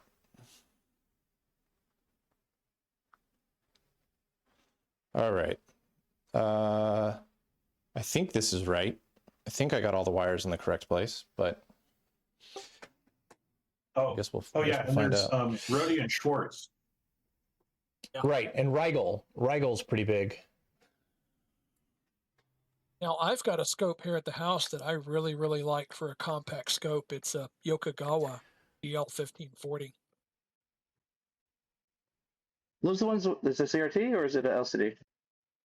It's CRT, but it's kind of the shape of like a classic Mac, but it's smaller. Yes. Yeah, I had those at Honeywell. Those were pretty cool. They look like TVs. Yeah. And amber screen. So I'm always a big fan of amber screen stuff. My Hitachi is an amber screen scope. All right, we're gonna just go for broke here. I'm gonna start plugging stuff in. I've got one more wire to solder on the bottom here. Get these tools kind of out of the way so I can flip this thing over.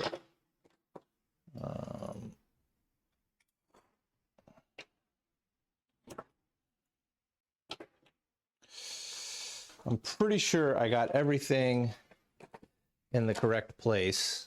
I mean, there's no empty pins at the very least, so that's a solid start.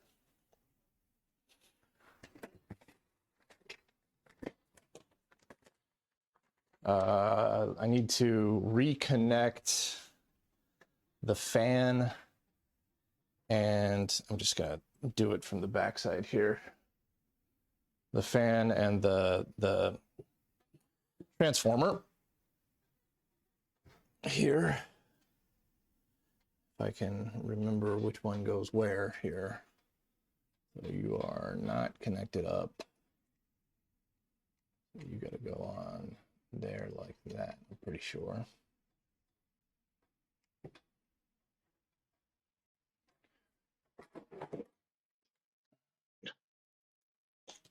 I had to stick in a picture of the 200 series. That's the little mini ones. The prototype is the most adorable thing you've ever seen, with a tiny little round micro CRT. I mean, there was a lot of great Heath and Heathkit oscilloscopes that had tiny little CRTs.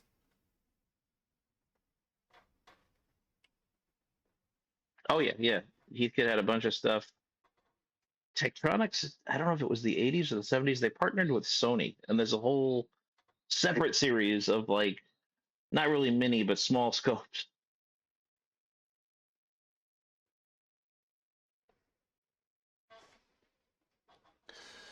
Okay, that's one down. And let's see. Oh, God, that was gross. All right.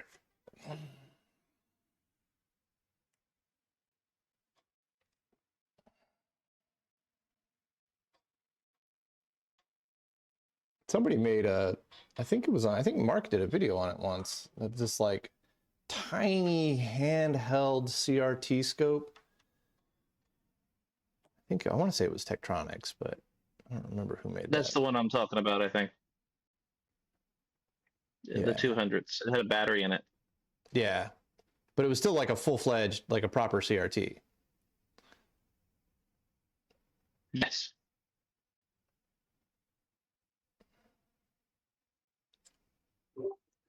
Yeah, the first time, I think it was in the 90s, that I ran into a fluke scope meter, I was like, oh, that's cool. I need one of those. All right, this is messy, but I think it'll work. I guess we'll go get my, who's your what's it? You guys know what I'm talking about.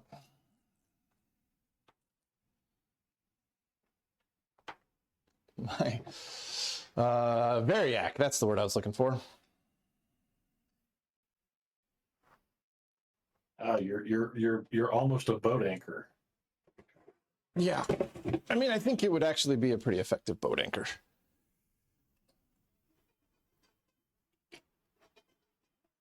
All right, I'm pretty sure this fixed it, so I'm just going for full send here. We'll see what happens. I mean, the worst it'll do is blow the fuse, right? Yeah, pretty much. What it's been doing since day one.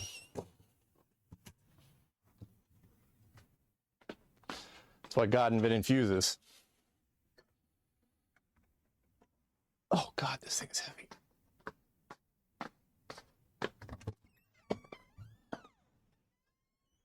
All right. Oh. I think that Variac is going to be very handy when you start working on the LGP21. Yes, as well as the NCR Computronic. I mean, I think it's going to be I don't think either of those have a soft start. Even if you had a Variac big enough, you couldn't have done it on the G15 because of the way that they sequence stuff.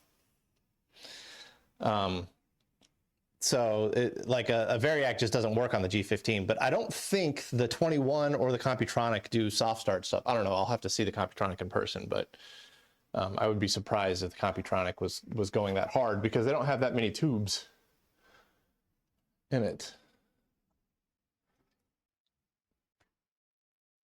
All right, I need to find a new fuse.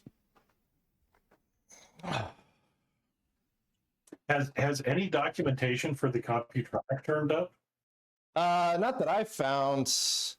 Nothing official. I mean, we found some brochures and stuff, but I haven't found anything like usable. Pentium is our resident NCR and four-phase expert. So if anybody finds something, it'll be Pentium. I was just thinking it should be more fun to reverse engineer than the Data 620. Yes. Well, it's, I want to get back into tube stuff, man. That's kind of one of the big reasons I'm getting rid of the 620 and kind of replacing that journey with the Computronic, because like I kind of walked away from tube stuff for a bit while I was, we were doing the G15 obviously, but kind of walked away from like homebrew tube stuff because of drama and whatnot. But boy, I don't have very many. Looks like we're going with 7 amp today. All right, 7 amp it is. All right, What's it 7 amp it is. Yeah, I mean the G15 was tube stuff, but like while I was doing the G15, the only other thing I was working on was the UE1, and I finished the UE1 up pretty much at the beginning of last year. So about a full year ago. I haven't done any homebrew vacuum tube stuff, and the only vacuum tube project that I've had on the channel has been the G15. And so like I miss doing vacuum tube stuff, man. Like I really love doing vacuum tube things. It's something that I find a lot of fun with. So ditching the Data 620 and bringing the NCR Computronic in can and then have the Computronic and the G15 kind of moving side by side, along with get the UE2 into the mix. Now I've got 3 big vacuum tube projects that I can all kind of bounce back and forth on at the same time. And then for our transistor era, we've got the LGP21. And then for anything that's more modern, that's where we dig into the science stuff. So like the BOMEM and the coming OJ. I mean, the BOMEM has a really long tube that holds a vacuum. So yeah, there you go. All right. Mark is heading in. He got home. Oh, he got he'll be in home. voice. Excellent. He'll be here just in time to. He's here. What's up, Mark? Hey, you're Hello, perfect timing. I'm just about to flip the power switch on this and see what happens. And it looks spectacular. Yeah, it looks really great. It'd just be really great if the damn thing worked. So I think I heard the whole conversation about the scope, the analog memory scopes. Oh yeah, amazing tubes. The way it works with flood guns on the sides, and I have one that's not working at the moment from Tech, who I think invented it. And somebody sent me a broken tube so you can see the inside. It's way more complicated than a regular tube. Anyhow, you just turn it on? Yep. I had some filament glow there. Yeah. And then the filament stopped glowing. That was weird. But I think that was.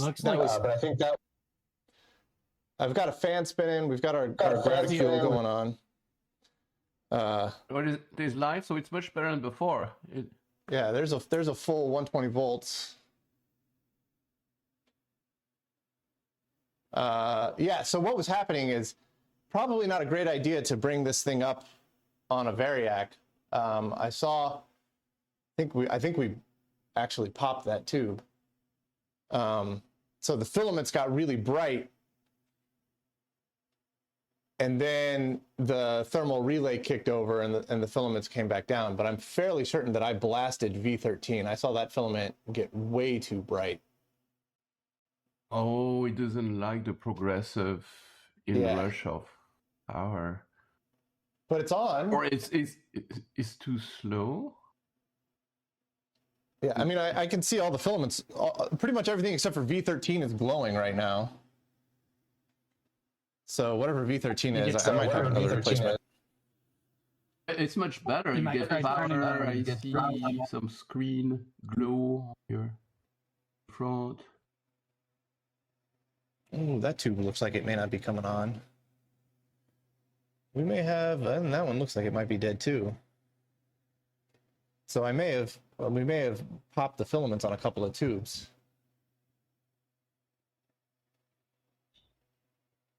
Yeah, right. So just don't listen to us. Yeah, I'm gonna flip that off. We're gonna unplug the variac here, and we're just gonna go straight. But I do still think that we have some dead tubes now. But that, I think, is a solvable problem. Whoa! What I was going to say is before you declare anything too dead, you might flip the room light. Are you okay? Hold on. Yeah, something popped. Yeah, I heard that. Yeah. Oh, the my ice cube relay is now a big smoky thing. K2. Something's not right. Ooh. That's fun. K2.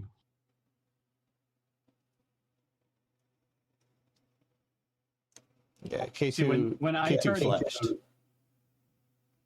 when I heard the pop, you were on the screen still moving your power strip, and so I thought that you had contacted something on the power strip. No. All right. So I've got 3 tubes on this side that don't appear to be glowing. I got a whole string of tubes over here that don't appear to be glowing. Damn. All right. And if we move over to this side, if the ice cube relay is borked, then we're in trouble. I got 2 more on this side that aren't glowing. I got a neon that isn't coming on. Did we get high voltage? So if I kick you off, no, we didn't get high voltage either. All right, so I think our high voltage oscillator circuits aren't kicking on here. K2 being the overload relay. Yeah, it's big old smoky mess on the inside now. Oh.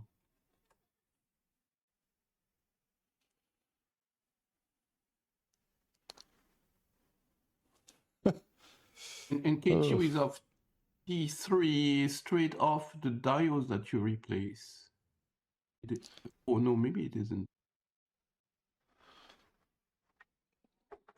Yes. Yeah, but why do I have so many tubes that aren't coming on correctly? Like, the diode should have absolutely 0 effect on filaments. That is true.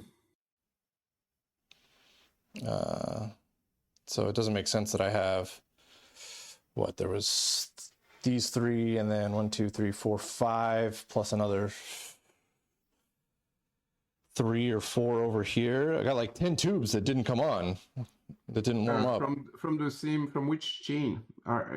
Is it because we put the wrong transformer on T2? No, I think it's because, if I had to guess, I think it's because the like, as I was bringing voltage up slowly on the variac, some of the tubes got really bright. That shouldn't be the case. And then a relay clicked, and all of the tube brightnesses came down as the variac then pushed itself up to kick on. That doesn't make much sense. I know. That's not how light bulbs work. You're telling me. We should. One thing to check is if they are all on the same. The tube that burn are all on the same chain. Yeah. So let me get some numbers here. Fire away. I have the chain in front of me. Get another piece of paper here. I'm just going to write them down. I have a chain in front of me. Some of these could have actually been coming on, and I just couldn't see the filaments, because sometimes the filament is buried so deep that you can't see it. Mm-hmm. But V13 for a fact, I think, popped. That's the one that got super hyper bright. V14 and V15 as well are questionable. And then over on this side, we've got V36, which didn't appear, V40, which didn't appear to be coming up, V43, it looks like. Silk screen's starting to fall off on that one a little bit. V48 and V47. V47, V48. Okay. All the tubes that I can't locate on this chain. Let's see here. And then on this side, it looked like V18, V20, and V21 were not coming up either.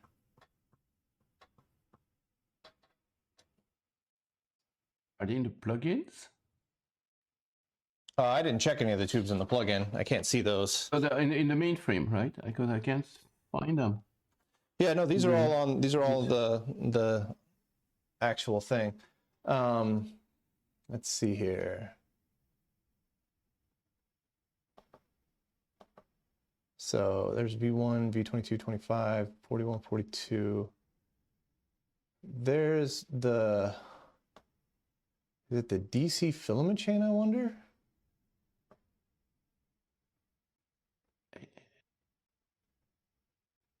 I don't find them. Is there a DC? Is there such a thing as a DC filament chain?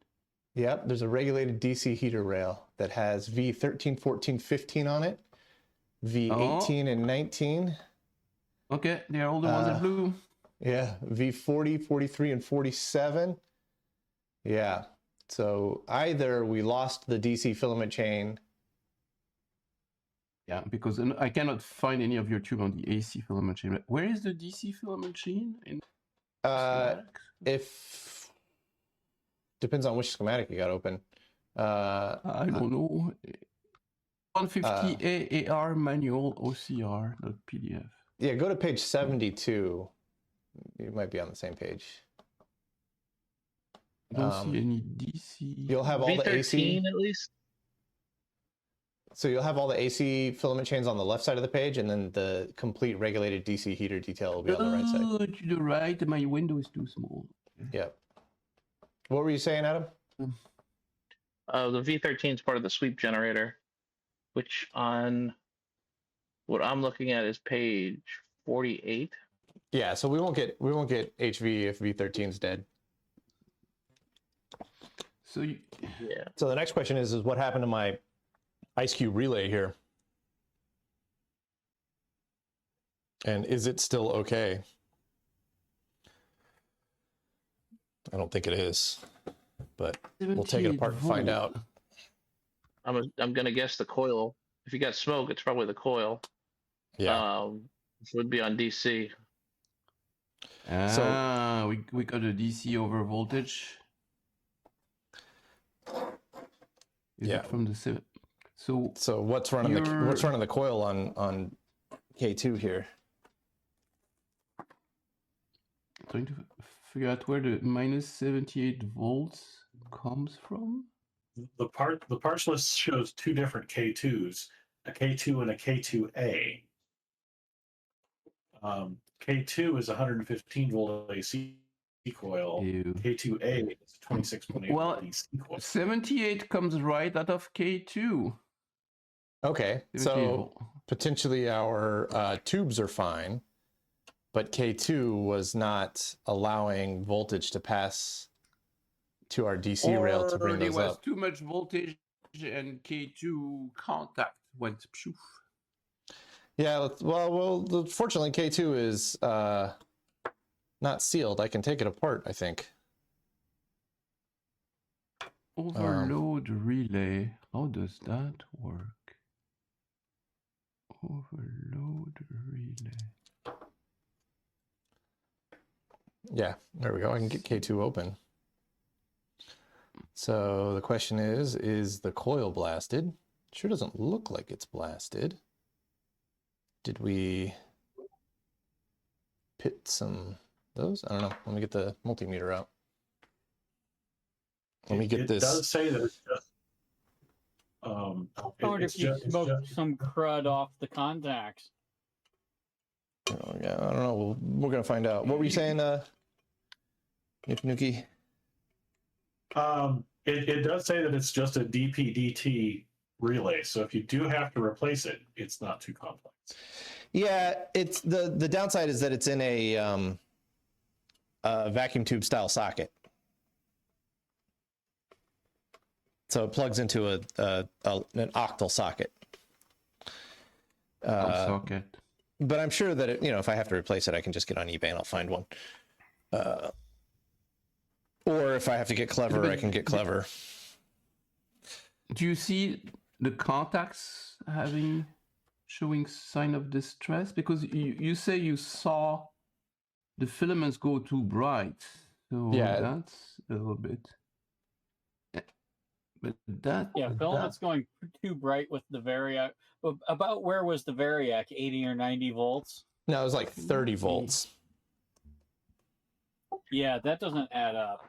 You're telling me. Okay. I was super There's confused. No way to wind up with over voltage. K2's coil is run 3. Ooh, too many people at once. Do you have a bad wiring somewhere?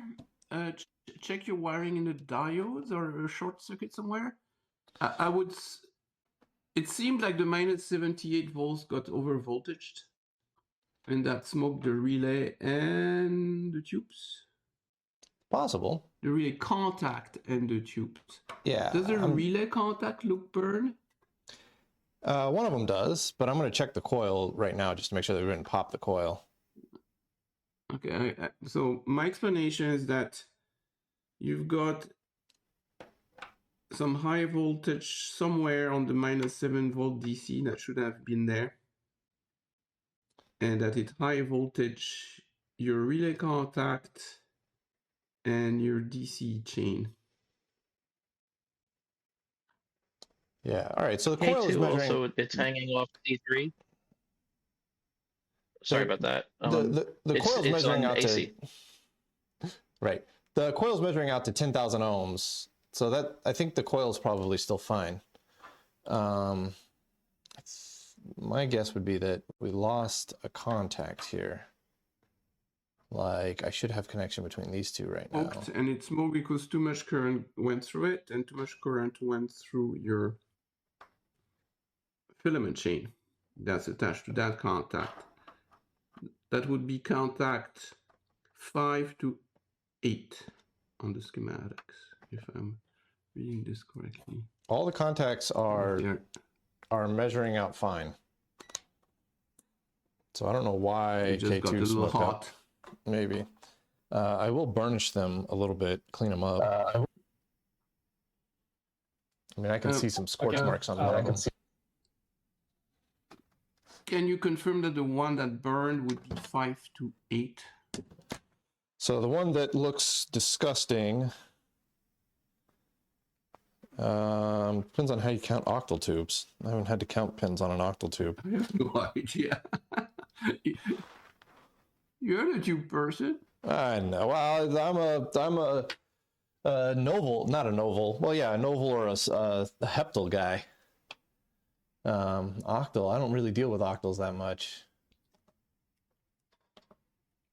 Go open a new window. I gotta Google octal pinout. Oh, okay. Before I forget, the thing that can get you when you're bringing up stuff on a variac is that because you have the voltage low, the device under load is going to want to draw more current to make up for the low voltage. And so you can pop fuses and things like that, but generally you have the voltage low enough that there's not enough power physically to destroy things. So for it to whack something down low at 25 or 30 volts is really suspect in and of itself. I might guess you have a short somewhere in the solid in guess. the diode stuff. You need to recheck your wiring. Which diodes did you change? The one? All of them. All of them. My guess is there's something wrong with the with what was powering the relay. Yeah. 29, 30, and 32. There we go. That's the number I was looking for. I was like, instead of telling me to check all of the work, let's start with the one that's the problem. And yeah, Mark, it's 5 and 8 look scorchy. Oh, so if you look at the schematics on page 69. So I tried to get a picture of the scorch marks and post it up. Okay, sorry, I'm not watching you at the moment. If you look in the Friday night Twitch chat, there's a picture of the scorch marks. Friday night on Discord. Discord thingy, which is in my window somewhere over here. You said page 69. Yeah, it confirms the thing that you didn't dream. Your filaments went really hot because there was just too much current going through that.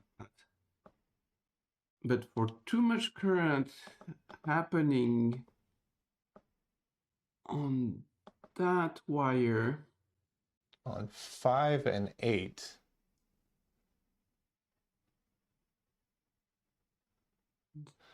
Yeah, they must be, so they are tied to T3, so they are tied to the CR29, 30, 31, 32, 40, 30 now. Where were there 2 diodes per? Just to double check, are you a different that's a different setup. That's the wrong set of serial numbers. I think you're on page 71. I'm on page 69 and I should be on page 71. Yeah. Yes. So I need to be on page 71. Okay. So let me. Okay, so that goes to C29, CR29, CR30, CR32. Oh, it has the two resistors. Yeah. And my guess is that something's wrong in that circuit when you replace the diodes. Yeah. 31 is in there too. I just saw it. It was hiding to the right Yeah. of the resistors. Yeah, I see it too. My guess is that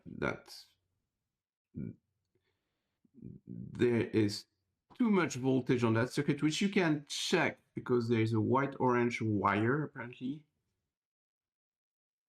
that powers the whole thing. Well, you could remove the relay and check how much voltage you have at 5. At pin 5. Yeah. So wait, what triggers the overload relay?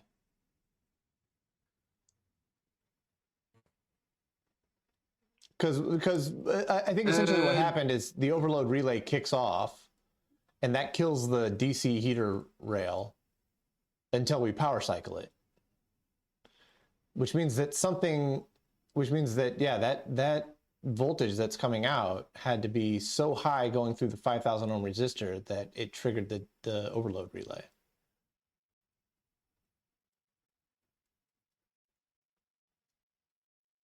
Looks like it's just triggered by the voltage that comes out of the bridge rectifier. If I'm reading this properly, it's between the bridge rectifier and ground. Where is ground on the other side? 230 volt DC.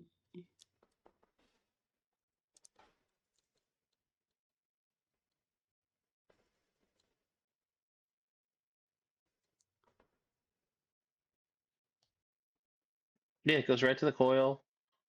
After the diodes, it's straight to coil to ground. I mean, the 5,000 ohm resistors. Ground, but I don't see.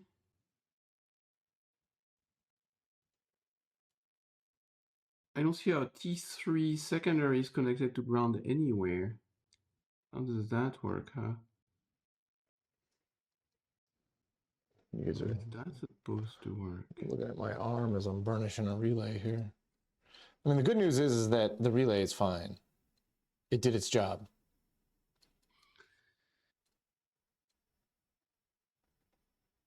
And I think the smokiness that we saw was just the contacts on the relay getting spicy.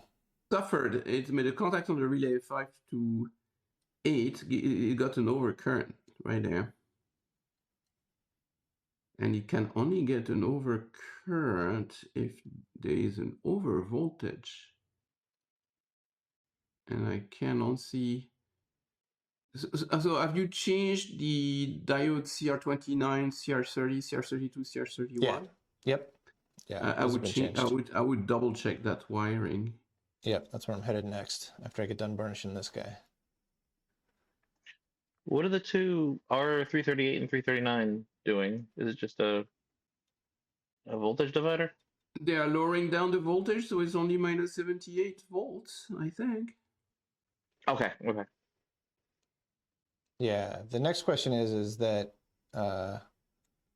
although I think the transformer that we have in there is putting out the correct. Well, it's T3. That's we never changed that. Yeah, it didn't change it. So that shouldn't be an issue. All right, those contacts should be a little better. Let's get this guy back on. So I don't know, diode the wrong direction or. It could be a million things. Yeah. But I mean, too little voltage I can understand, but too much, and particularly when you had the variac fairly low. That well, I could be getting voltage backfeeding. Oh, it's shunt regulated.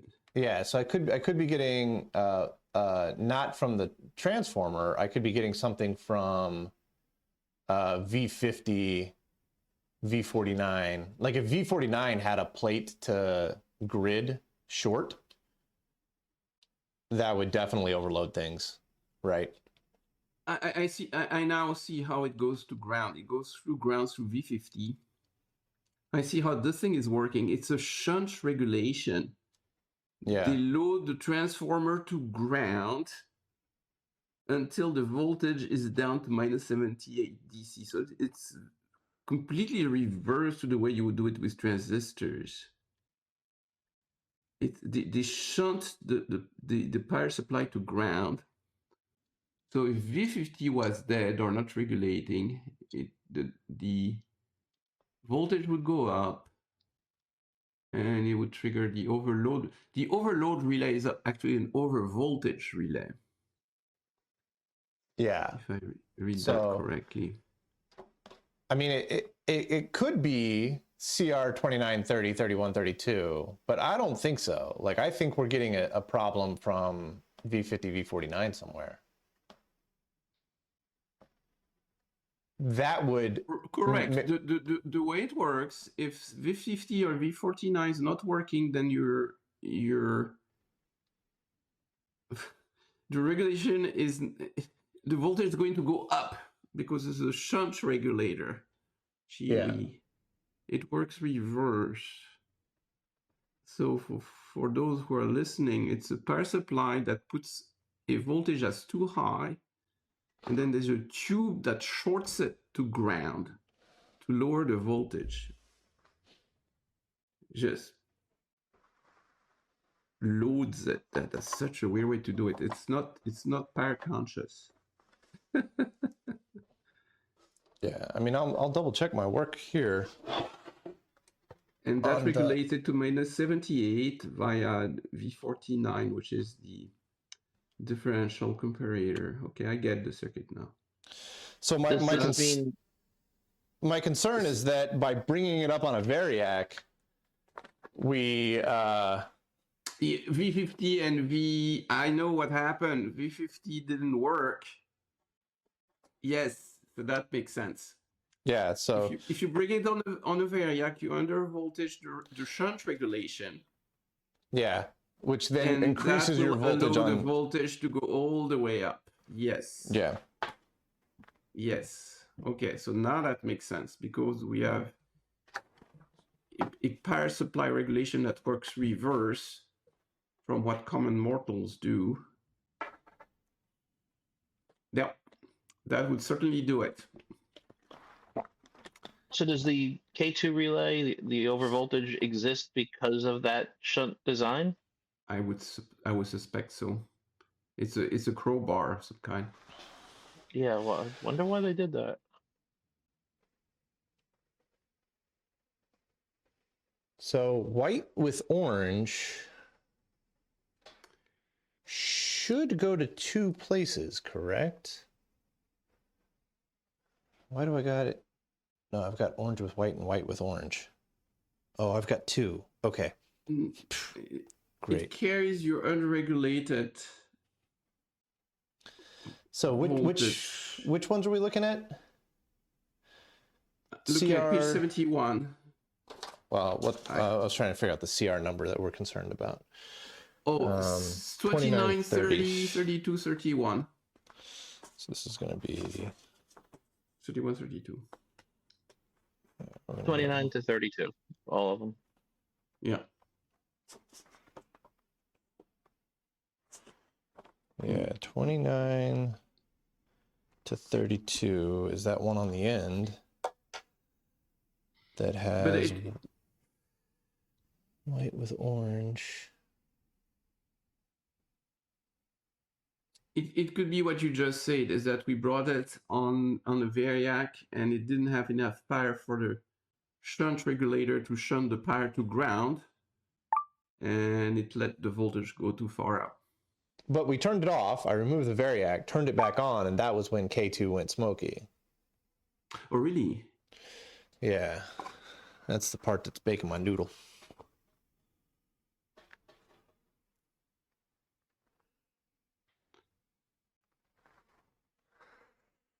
Remove a tube in the DC chain, just to be sure. So I've got a tube in the DC heater. Remove any tube in the DC heater chain. And then let's check that we actually have -78 volts. Yeah, that's regulated. If there is a a way to hook up to that to pin. Well, yeah, you can on pin 8 of K2. Should Or have you minus just 78 volts. remove the first tube in the heater chain, Yes, and then just check it on that filament voltage rail, you could. Yeah, pin 4 or whatever. that would be V13, or you remove any of the tube and you check it on pin 8 of your relay. That will do the Well, it's a same lot thing. harder for me to get to pin 8 of the relay than it is for me to get to a tube. Okay, then that's fine. And then that would be V13 would be your first tube in there.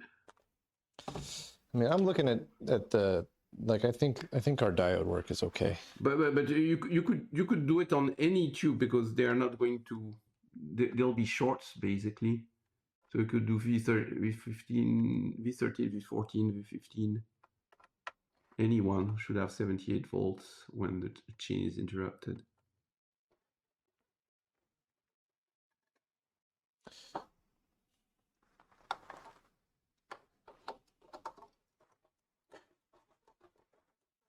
All right, let's Looking at stand the this. diode, looking at the the relay pictures. Where was the scorch mark?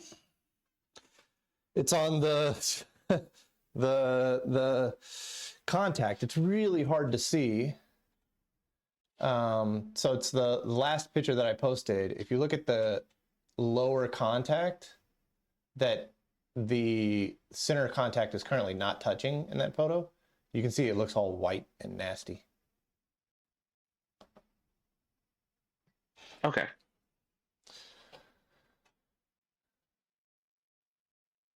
Teleknock, I didn't do it with sandpaper because you guys were watching. If you guys hadn't been watching, I would have done it with sandpaper.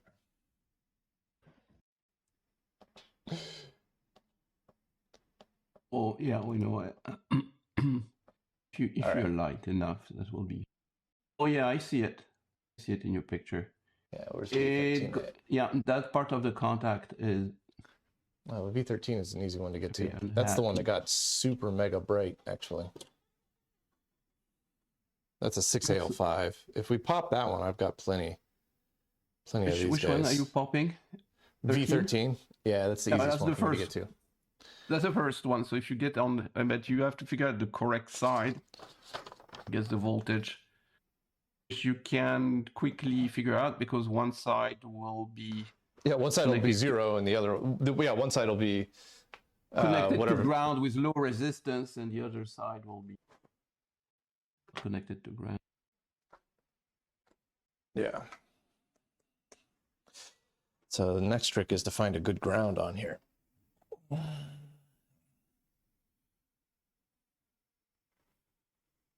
You know, you put your voltmeter between the two pins that are the heater, and you will know one will be connected to ground through all the other filaments, which resistance should be negligible and the other side of a voltmeter will be at the voltage, so it should read plus or minus 78 volts no matter what, right? Yeah, so if I put my voltmeter between where the V13 heater was.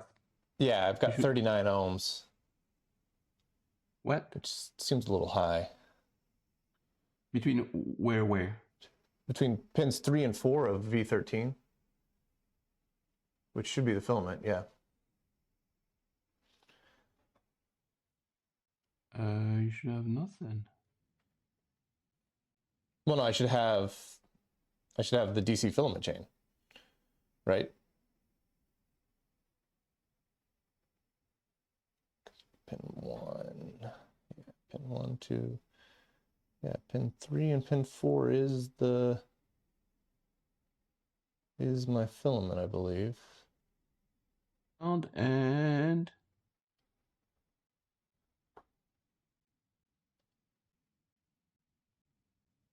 where does that other side? So the DC filament chain. So I was going to put a voltmeter there, not an ohm meter. Yeah, yeah. I haven't flipped anything on yet. Did you check that your diodes were hooked up mostly correctly? They look correct to me, but I mean, it's kind of hard to tell because it's a custom board that's unmarked, and you know, the wire colors don't match. But I mean, there weren't any obvious shorts or anything. But they were the right direction basically, which is the only thing. Oh yeah, they were all in the same direction. So everything's in Okay. the direction that it should be Okay. in. And I there was think. no Let me double check. no shorts, and the wires are all where they should be. Yeah, Nothing so obvious on visual inspection. white and orange should be going to the bottom side of CR 31 and 29, right? That's correct. So if I look at white and orange, And that should yeah. also give you the minus 78 volts there. If it's regulated, that should be minus 78 volts. and then purple and white are on the other side of that. So yeah, that's the, I don't think the schematic marks that, but Yeah, they do. It does. It does. Purple white is after K4C. It goes through a relay. oh yeah, I got it. Yeah, it goes through a little 4.7 ohm resistor too. Yes. Yeah. So I've got two white-orange wires coming out of the bottom of this. I'm guessing that one of those white-orange wires goes over to the caps and the other white-orange wire goes over to K2. Wow, lucky you. You have two. Yeah. I would have imagined they would have done one. Let's imagine the same net, right? Makes sense. Yeah, it's same net, but I think they're doing it with two separate wires straight from the regulator out. All right, so if I flip this over to voltage here, you guys can't see that. Well, I tell you what, I'm gonna put the camera on this side, and you guys can tell me if things go flash bang boom.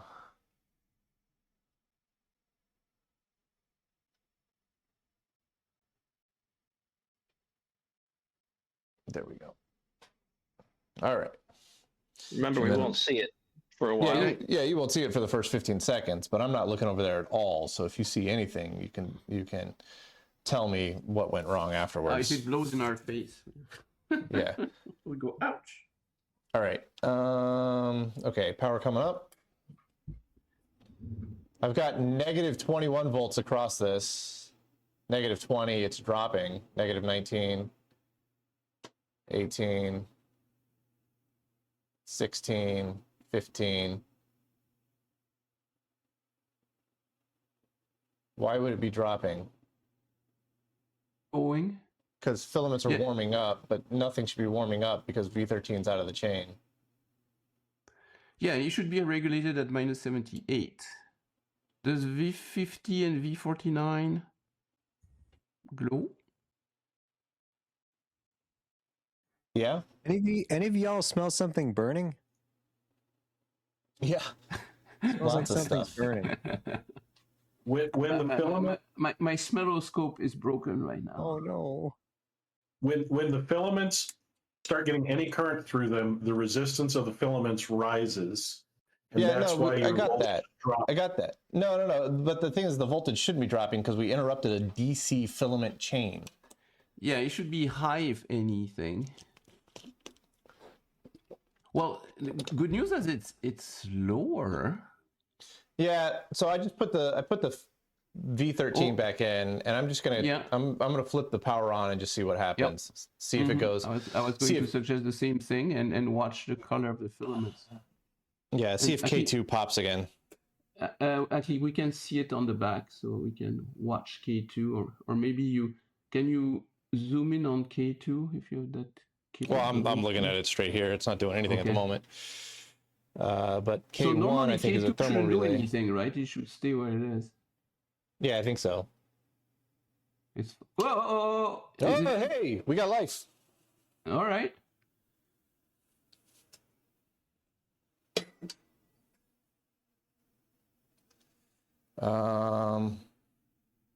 We get a trace. Let's see if we can find a trace.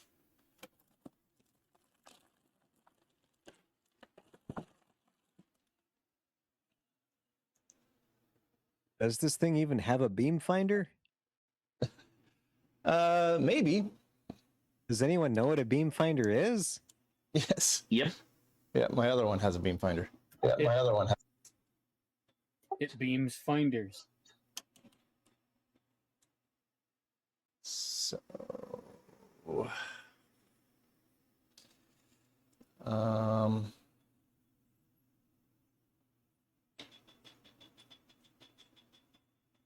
Can you hear the high voltage?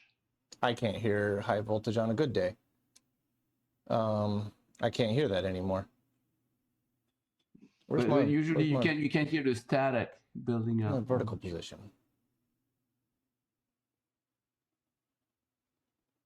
Where's my vertical position? He doesn't have the high frequencies anymore, but that's okay because I don't have 15.7 kilohertz in my hearing for some reason. Nobody can explain it to me.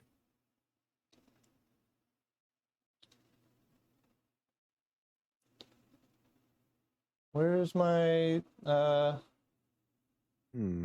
I guess I don't have a separate. Isn't it right under your probe? Vertical position on the way down left. Oh yeah, here we go.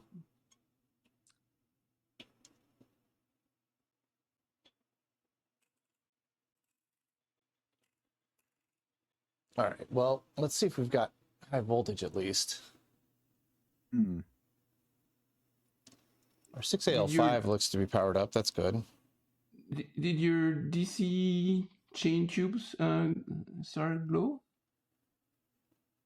Yeah, they're glowing now. Okay, and K2 is not doing. No, K2 didn't kick off. Okay. I do. Like, those tubes don't look like they're glowing, but I think they actually are, and I just can't see them very well because the filaments are buried deep inside. We got something going on the tube. That's the graphical scale. illumination. Yeah, different tube. It's just a light bulb in there somewhere. Yeah. Christmas. Trip over stuff. Yeah, all the tubes on this side are glowing. Dramatic lighting intensifies. Ooh, except for this guy. The 6AU5 GT does not appear to be glowing at all. Uh-oh. What are you? Oh, and none of my high voltage tubes are glowing in the back. Because they're all unplugged. That's why. Because I'm a big dumb dummy. All the filaments just went out. Yeah, because I turned it off. Yeah, so there's, when we were troubleshooting it, I unplugged the entire HV section and promptly forgot to plug it back in. Good. All right. I would explain why we're not getting a trace. Yes. Yeah, I'm making like a little see that. Oh, I feel good about this one. Yeah, well, it didn't explode, so. Yeah, but the thing about powering something with lower voltage control, resulting in an over voltage in the supply. That's a tricky one, man. That's the new one to me because it uses a shunt regulator. Were you there? It took time when we figured that out. No, I joined late because TDK summoned me, and then it took me 20 minutes to see that. There is, so we brought it on the Variac that triggered an over voltage in the supply because the supply regulator is a shunt regulator. It regulates by shunting current to ground and bringing the voltage down that way. And of course, those tubes weren't powered enough and they couldn't do that, so the voltage went up. You know, I've always heard stories of things you shouldn't bring up on a Variac, and this is the first time I've seen one.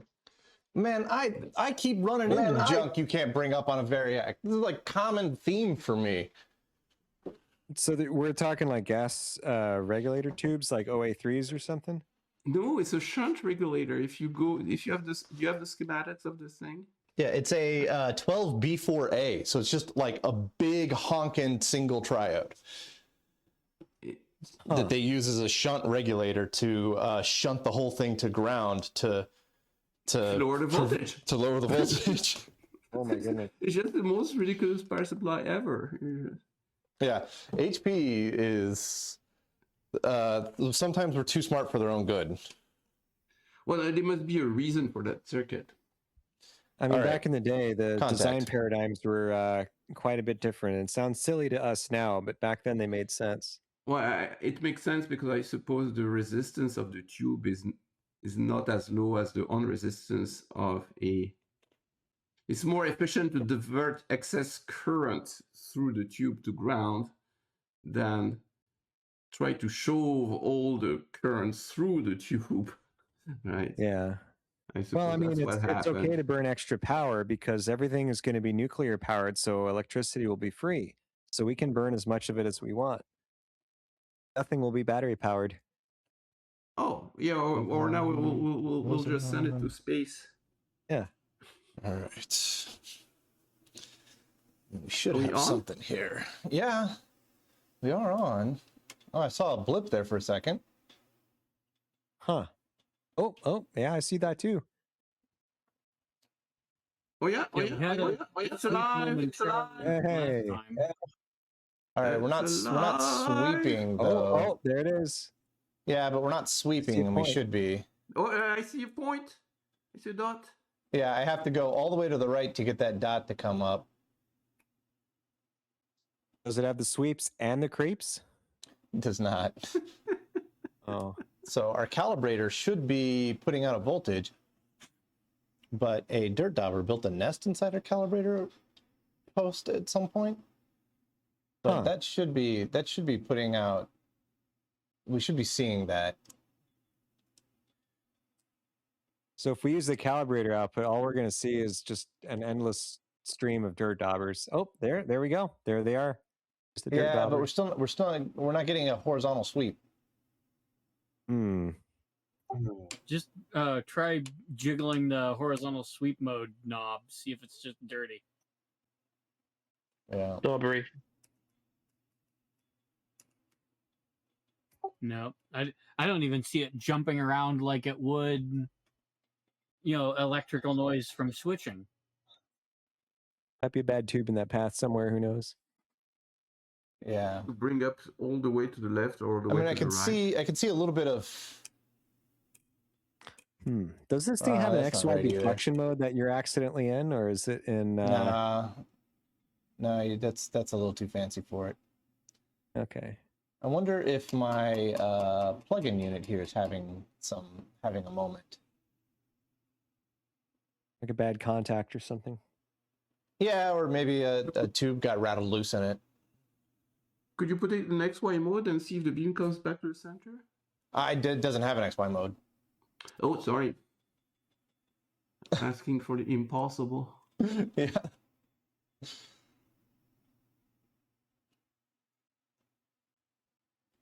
Actually, wouldn't XY mode be sweep mode as external DC?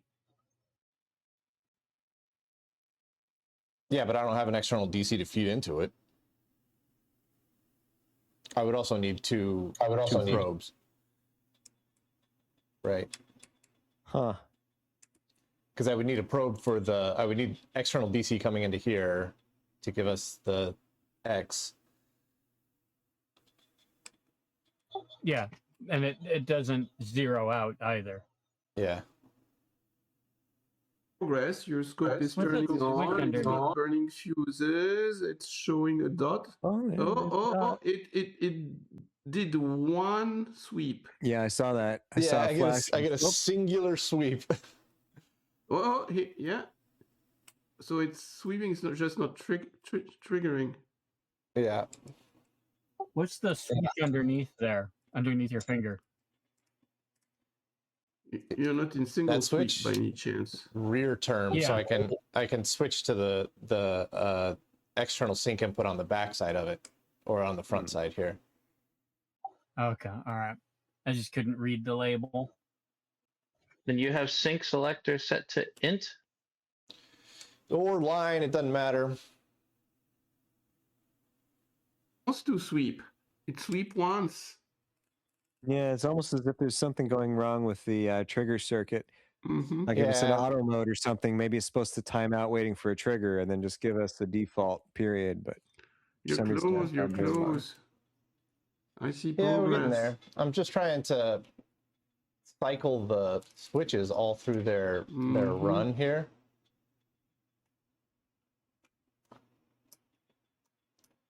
Hoping that maybe one of them will crack loose. But at this point, I think it might be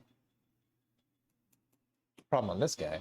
Although, I don't know. Where's our context? Yeah, we're going to have to look up our horizontal sweep thing. Oh, look at that. It's picking up my the AC on me. That's fun. You have horizontal going, vertical amplifier is working too. It's just the sweep.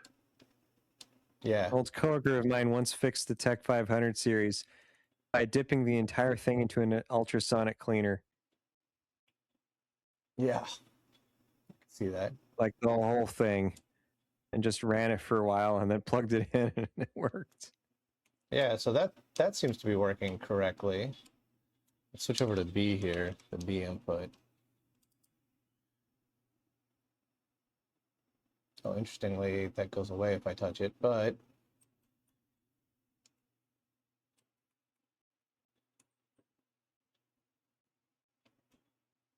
yeah. So this actually does appear to be that does appear to be doing stuff like it's supposed to be. My calibrator, I feel like, is not actually outputting a voltage here. Huh. Hey, quick question. Are there any switches on the back that we're forgetting about? Nope. Okay. Good question, but there's nothing back there. So page 29 is the sweep generator troubleshooting section, if anybody wants to. 29? Well, which you mean the schematics? No, it's the blah blah. I want the schematics. Oh no, that's the, it tells you the process for troubleshooting the sweep generator. That's all. I think the real question is, can you troubleshoot the sweep generator using the oscilloscope to troubleshoot itself? Troubleshoot the sweep generator? Yeah, like I figure you could probably take that scope probe and start poking around in the innards and like look at just the vertical deflection. Yeah. All right. So we've got decent vertical work going on here. So we're just not sweeping. So, and the sweep generator is not going to be on the thing. So let's find out why we're not sweeping. Generator viewed from outside. So it's a plug-in. The sweep generator. So the plug-in is for the vertical. The sweep generator. My goodness, it's as complicated as a transistor one. It has 1, 2, 3, 4, 5, 6, 7, 8, 9, 10, 11, 12, 13. I can't count the tubes anymore. What page is? Oh, there it is. Page 48. Yep. I'm scared. Well, first thing is to check to make sure that the tubes are glowing. If the tubes are glowing, the electrons are flowing. Well, it's the same circuit that they made with transistors afterwards. Same architecture. Huh. All right. So the sweep generator looks like it's on the door that has all the sweep knobs. Imagine that. That's the one that the 6AL5 got real hot on. But it is glowing. It's not bad. That was V13. I don't know what that does in the sweep generator. That's a dual diode. Integrator switch. It's a dual. Yeah, dual diode. Diode? It's the one that do you have a Yeah, it's the one that holds the integrator to the left of your screen. It shorts the integrating capacitor, I think. All right, so the three neon bulbs, CR8, 9, and 10, are illuminated. So whatever's happening down there, those at least have voltage. That creates a 165 volt voltage regulator. Wait.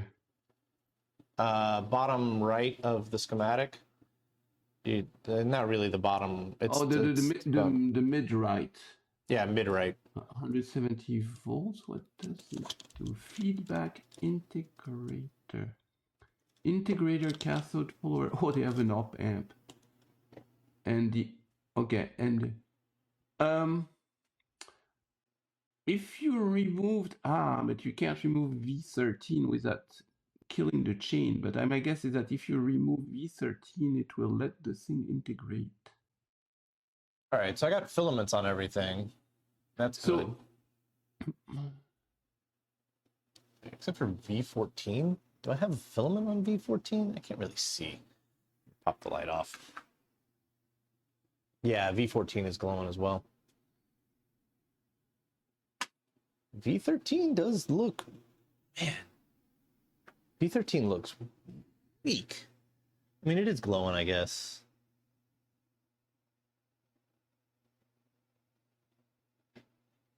I don't know. Do I have a tube tester? Yeah, I got a tube tester, but it's kind of garbage.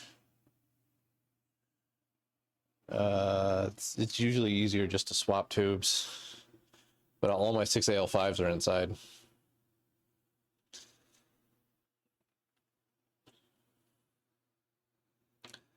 Okay. Next question is, where do we, we should have a sawtooth coming out from V15, which is a 6BK7. It's a tricky circuit. It's really amazing because I can see the heritage from this circuit to the other scope you have will have the same circuit but with transistors. It's really the same. It's really the same thing. What I would like to have is a way to trigger this externally, but I can't. The silicon diodes are interesting. There's a bunch of silicon diodes in the middle here that I'm slightly worried about. CR10 to CR8. Well, yeah. So we've got. Are they Zeners? Yeah, well, you got CR8, 9, and 10, and then you also have CR3, CR4. Oh, there's another neon floating around somewhere. I don't know where that neon is. I don't think that's on this door.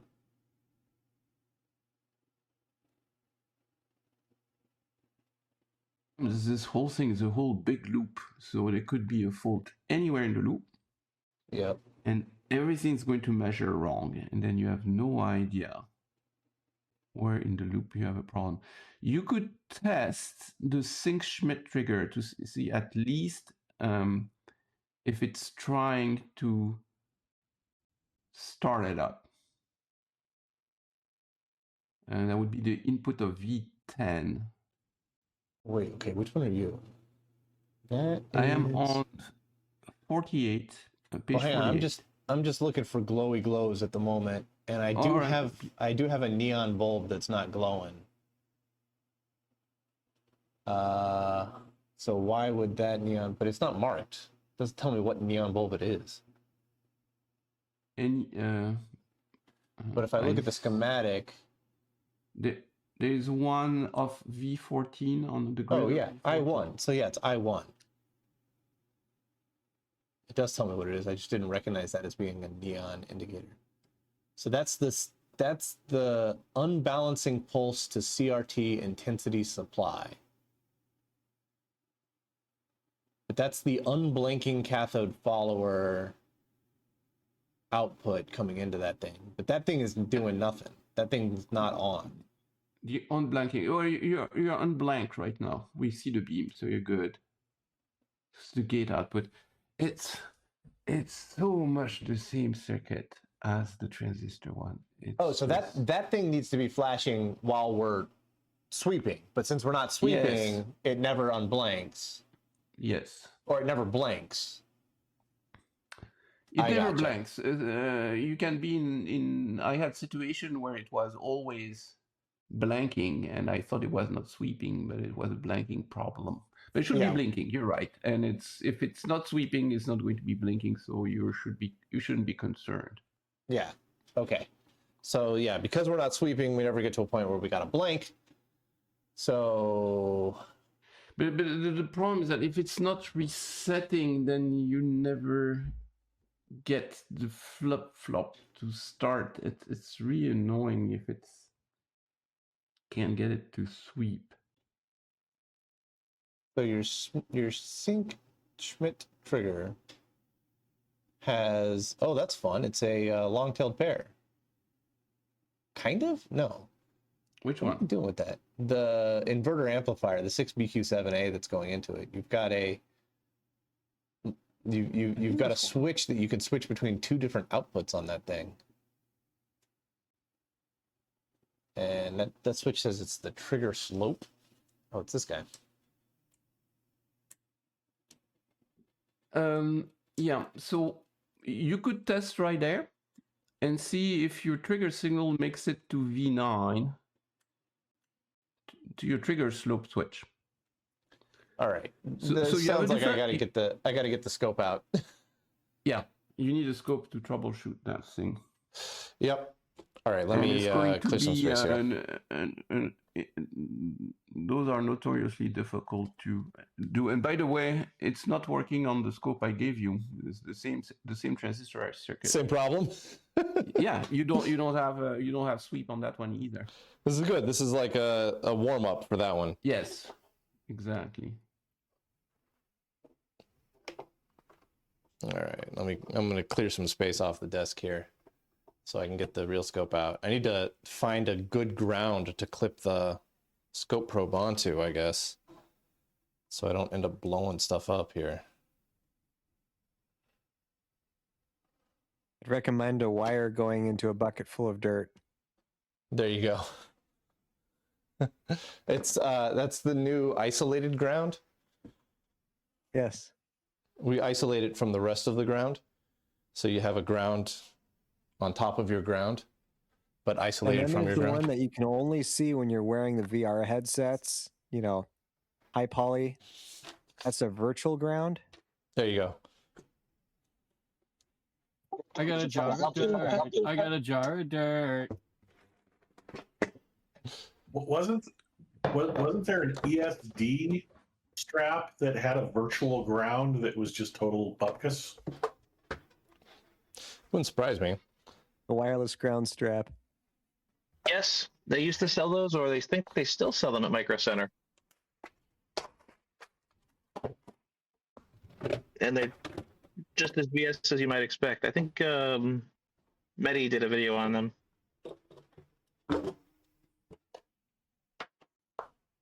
I think I may need to make a trip up to Micro Center one of these days to buy a whole cooling loop for the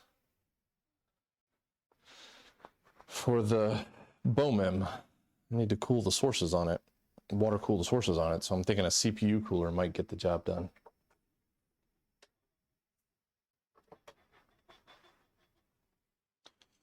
All right. Also, let me find a good ground on here. do they still sell the individual parts, or you mean you'd get like an integrated thing? I'm pretty sure they sell the individual parts.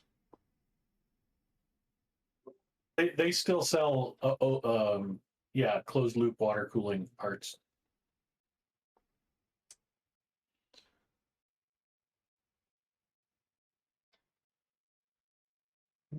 C32, where are you at, huh?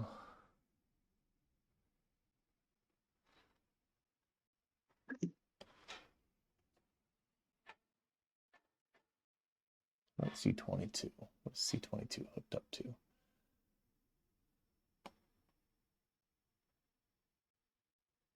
It's tempting to stay out of that place until RAM prices get more reasonable. I feel like I'm more responsible in like brick and mortar stores than I am online.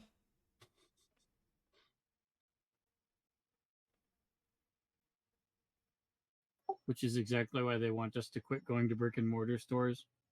Yep.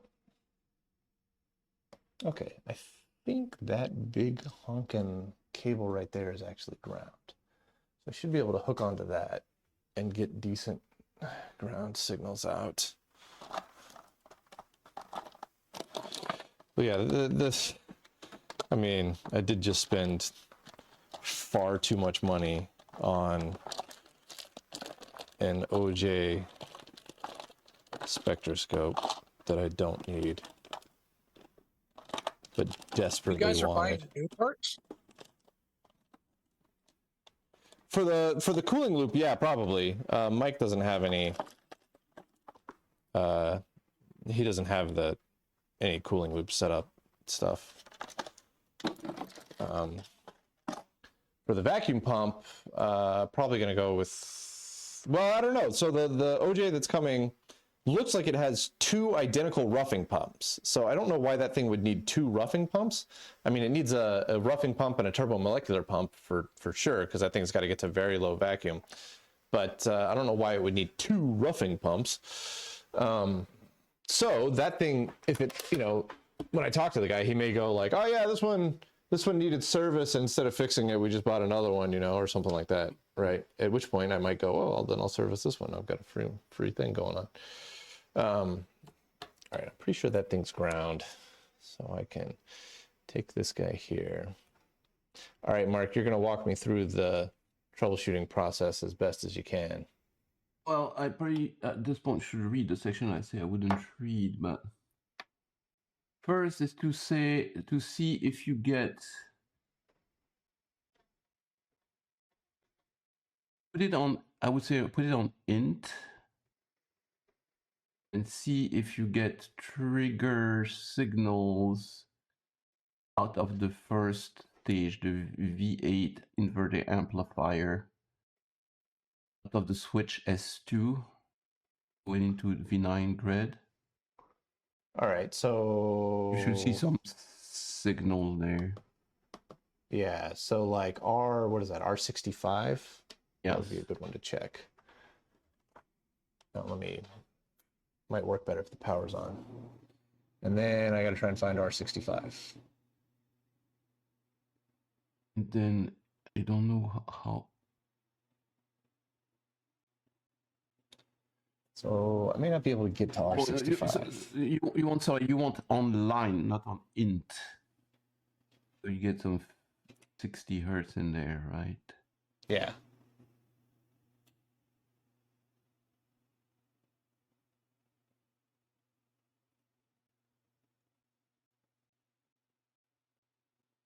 Yeah, same story. Okay. Now the question is where the heck is R65? Well, you said you saw the switch trigger slope. The trigger okay, so switch. I think I found R65. What value is R65? I have to blow the schematics up. What is blue, blue, black? Maybe green, blue, black? I think that's it. Let's check that guy. 56 ohms.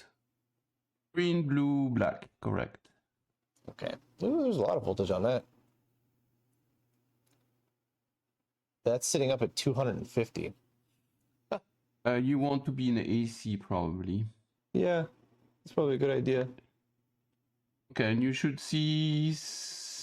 I saw something on there. Oh yeah, no, we got a little thing. It's just it's up at 250 volts. Which is normal. That's where it should be. Let me see that again here.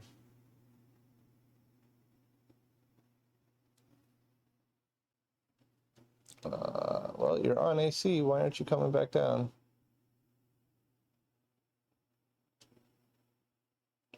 How come AC coupling isn't moving? Why did you not AC couple, huh? Yeah, it's not AC coupled. Let's go to you, change you to AC coupling. There we go. All right, and then let's bring this down to maybe 10 volts per division. Yeah, there we go. That should be, take a scope shot of it. We've got about 20 volts peak to peak. And it's at 60 hertz, right? I'm checking that right now. Yep, 59.959 hertz. Okay, so you got first circuit works. Then you want to go to the Schmidt trigger. And so how do we test that? So we go. Ooh, but then it re-triggers. They do some so that's where you stuff. get into this whole loop thingy. Yeah. We should be seeing. Good lord, that's all the way up at 400 volts. Yeah, you're going to fry Christ. your mustache. Let's see. What does this thing go up to? 135 volt RMS. What's my peak voltage that's acceptable on this thing? My guess is that you're not re-triggering. Okay, so I need to go off and go back to the what how they say how to check it. Hey, how come this thing doesn't tell me the max voltage that it can support? The DigiKey. I mean, I think it should be good up to 400 volts, right? Should be going to be pretty close to the limit. Yeah. On it. Yeah, that's. Then you want your probe in times 10 for sure. Yeah, no, it's definitely in times 10. I kind of feel like I want a times 100 probe here. Times 100 you probe. should do 400 volts. That should be fine. Times 10, or they will give you 40 volts. I'm almost positive I've got a times 100 volt, times 100 probe. Usually they tell you on the scope what the limit is. If you look at near the inputs. Yeah, it just says 135 volt RMS on it. Ooh, so then you... 135 volt RMS. And so if you have a... divide by 10, you'll be at 40 volts something, so you're fine. Says Mark. Or the scope blows. Yeah. Well, if it blows, I'll just fly out and steal yours. Yeah, and plus, no, I say no. Bringing it up slowly on the Variac, right? Yeah. That ended up. That didn't break anything, thankfully. Or at least I don't think it did. All right, so what should we be checking next? Okay, when the sweep generator... So we should have wiggle wobbles on R130, right? Sorry, they explain how to open the loop, which was what we are going to do. When the sweep generator will not free run, the DC feedback loop can be opened and the generator forced into two specific conditions. Any analysis of voltage measurements in these two conditions will help in isolating the problem. Exactly, that's what you need to do. You need to open the loop. Change in voltage between the two conditions is far more significant than the absolute voltages. Yes, agreed. How do you do it? Table force feed contains a procedure for forcing the sweep generator as well as the tabulation of all the significant voltages. Ooh, thank you. So I need to find table for 3. Oh, there's a whole table. So my concern is that I've got corrosion on one of my potentiometers that's causing this.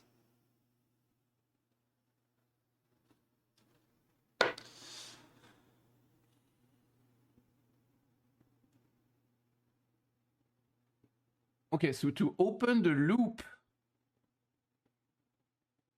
I remove V17, and then to do a sweep.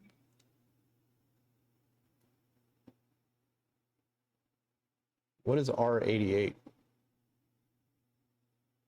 88. Hold on a second. Here, ahead of me. Those. Oh, well, I was just the thing's been sitting outside, so I'm trying to think. Not like outside. It's been sitting in the garage. So I'm trying to think of like what could, what kind of damage could happen from that, and the potentiometers could all have gotten some crusties in them. And so when I twiddled R88 right now, it triggered a couple of times. So I'm trying to figure out what R88 is doing that's causing it to actually kick off. Hold on. Which page was I at? 48. 48. R88 is the sensitivity adjustment. R88, you say? Yeah. It's R121. Not R66. No, R88 was the one. Oh, well, maybe. Yeah, I'm pretty sure it's R88 that I'm mucking with. I'm not finding it. But okay. Anyhow, they tell you how to break the loop and how to get the thing in the two states it has to be. It wants to trigger, so that's a good sign. It means that what's not working is the re-triggering the hold-off circuit. I have been in that situation before. If it wants to trigger, that's a super good news. It means probably everything up to V14 is working. Then we have some problem in V16 and V17. Oh, I see. So to open the loop, they remove V17, and then to put it in one mode or another, they ground the grid of V10. That makes sense. Right. Okay. So let's. I want to find your R88 and see why it helped you. Well, I twiddled it some more and it didn't go again. So I can see a V17. I can pop it out. It's not part of the chain or anything, right? What about R66? Do you see it? R66. I see R66. Yes. Can you twiddle that one? Can try. If it's easier to sweep. No. Anybody sees R88 on page 48? Yeah. I can't. Oh, whoa! All right. R66 is giving me a bit of a light show. Oh.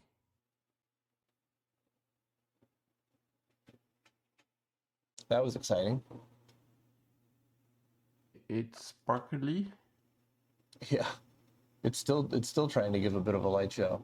I wonder if R66 is fully dead or let's see here. I think all of these probably could use some contact cleaner in them and then some twiddling.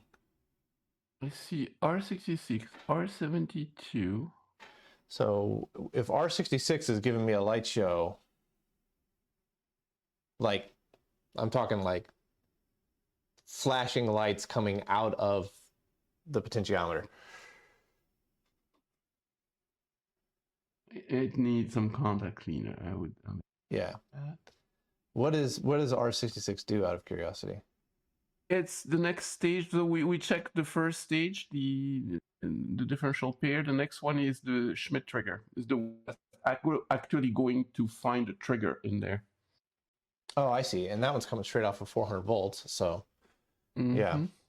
All right, let me get some contact cleaner here.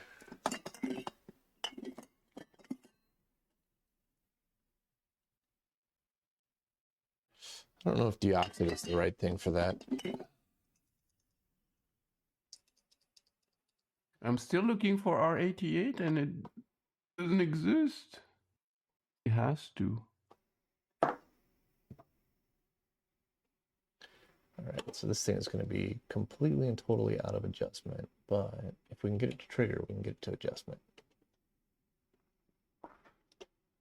Oh, well, R66 is no good. The carbon came out of it. It's a 2000 kilo ohm potentiometer. Yeah, that's less than ideal. Yeah. Oops. You could replace it with 1K just for now and kind of adjust it. Yeah. Here we go. I'll take a picture of what came out of this thing. Oh, it's so sad. Yeah, I think R66 has died. It's a futile resistor.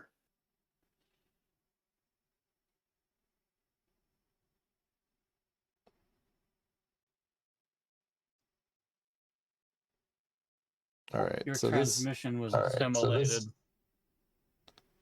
This is what came falling out of R66.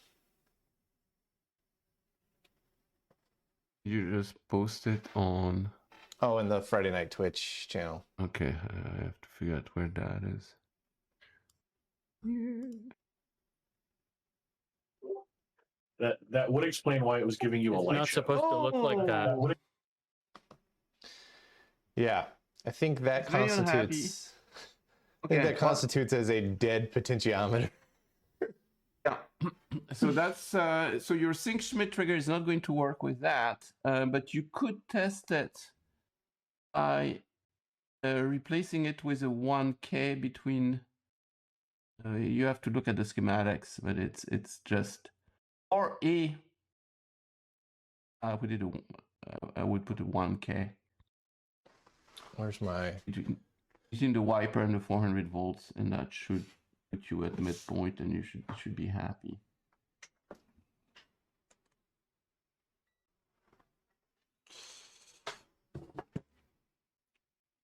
It is a 3-pin potentiometer, right?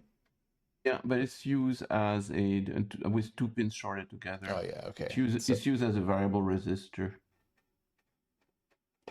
So you only need 1K. Yeah, if I measure across it now, it's measuring out at 11 mega ohms.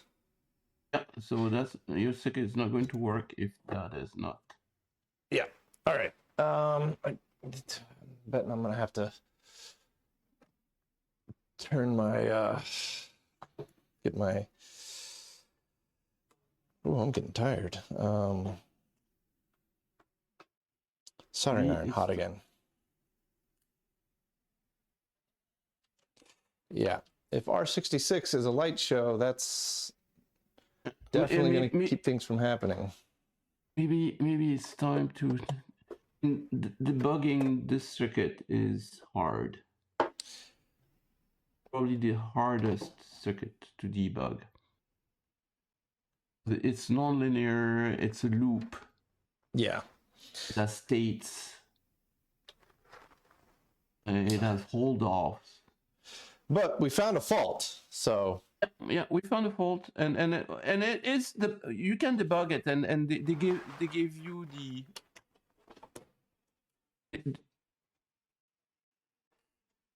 they give you the clue to it, how to break the loop and put the thing in its 2 states on purpose.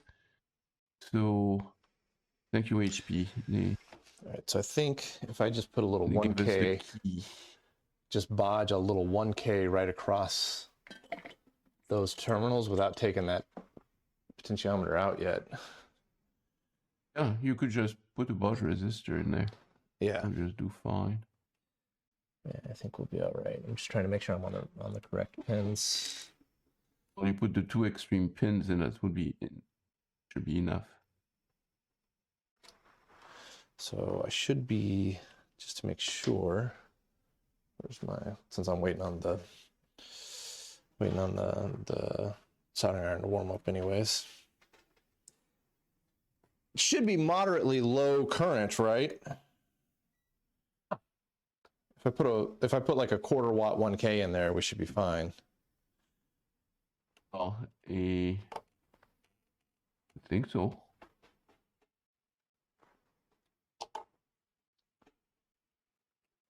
Well, we'll find out if the 1K turns into a smoke Exactly. show. It will tell you.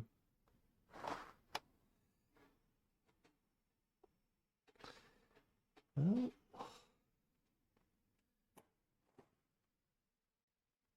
yeah, there we go. Okay. All right, I have located the correct pins. Now I need to locate a 1K.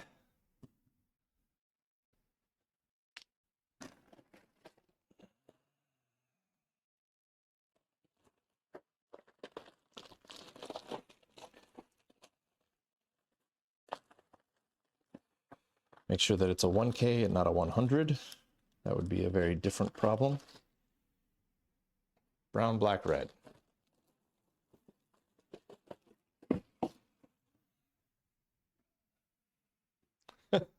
All right. This was not on my bingo card for today.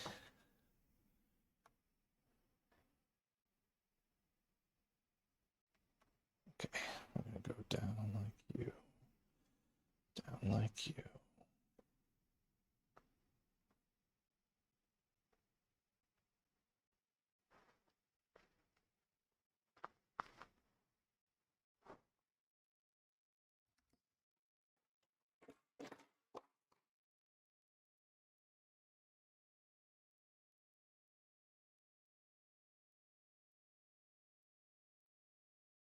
I'm gonna go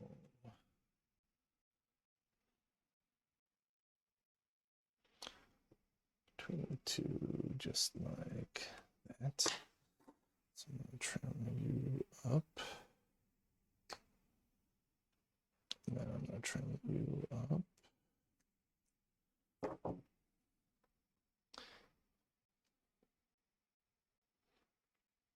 There we go.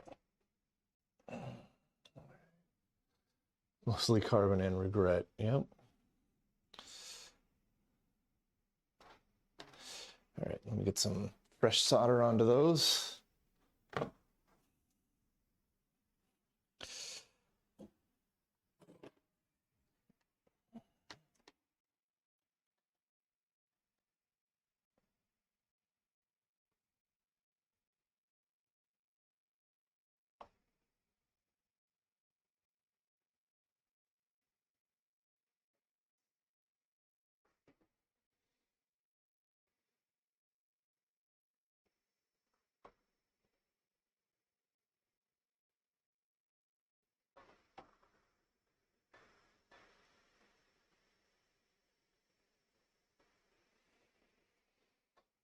All right, we got a 1K installed.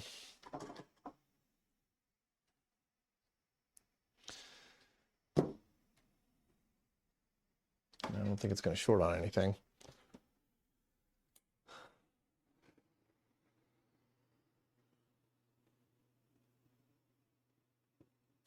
If this doesn't magically solve it, I think we're going to have to maybe throw in the towel for tonight. Yeah, then it gets complicated. Yeah, and I don't want to start complicated troubleshooting at 1 a.m.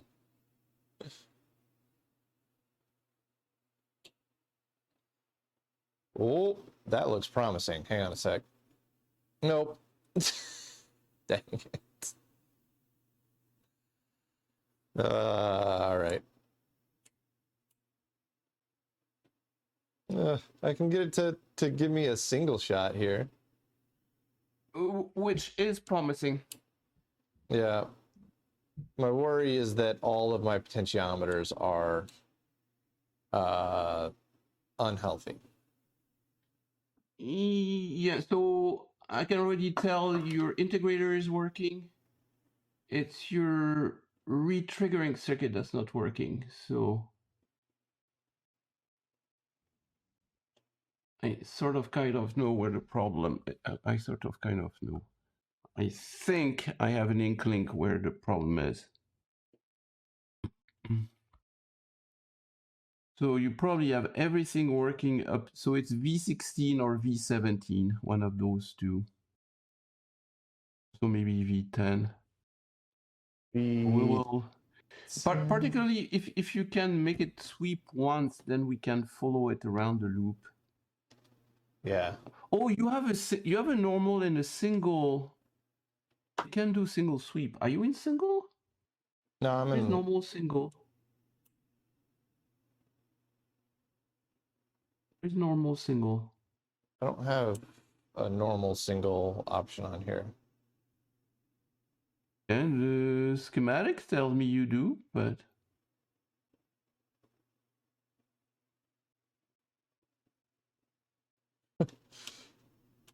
the schematics are lying. Unless it's where do you see it? Oh, I see. It does say normal single. You have it? I don't think that. You see it on the schematics. But Yeah, I see it on the schematic, but I don't see it on the actual scope. I've got trigger and free run. So if I've got it cranked over to the left, that's trigger. So you want free run? If I put it into free run, I can, as I go back and forth, I can get it to trigger once in free run here. Okay, that's I don't see a normal single thing.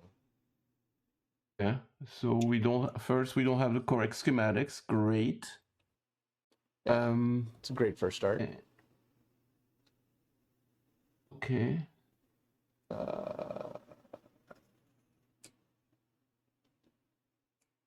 Yeah, I can magnify the sweep. Okay, wait, that's great. So you can trigger it by just going from normal to free run.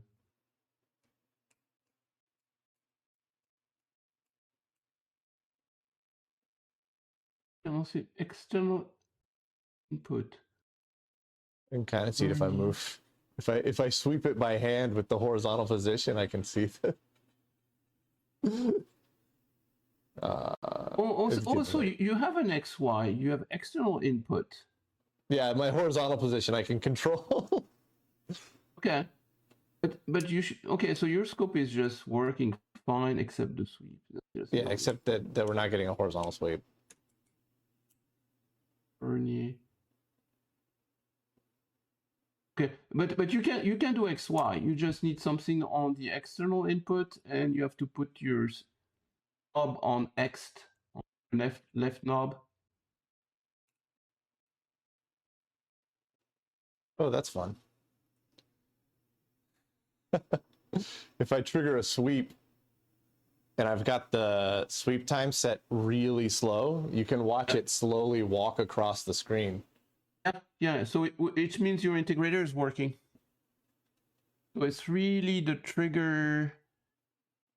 So if you look at the schematics, V14, V15. My horizontal position is all messed up. I got to go pretty much almost all the way to the right to get the horizontal position onto the screen. That's not right.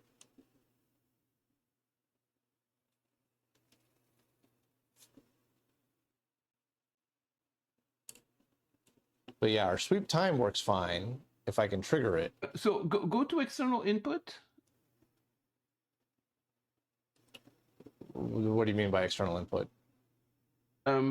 Left knob. This is horizontal sensitivity. Oh yeah, up here? Oh, no, way to the left of your scope. On the other side of your scope. The screen's about 15 seconds delayed. Yeah. Yeah. If I swap through there, it doesn't. I mean, it moves the thing around, but it doesn't actually do anything. Is it going to center it if you make it on the X? No, I mean it moves it around a little bit because that potentiometer or that wafer switch is not great. External. But external, internal, it doesn't. It's always just kind of. on the rough side, like all far on the right here.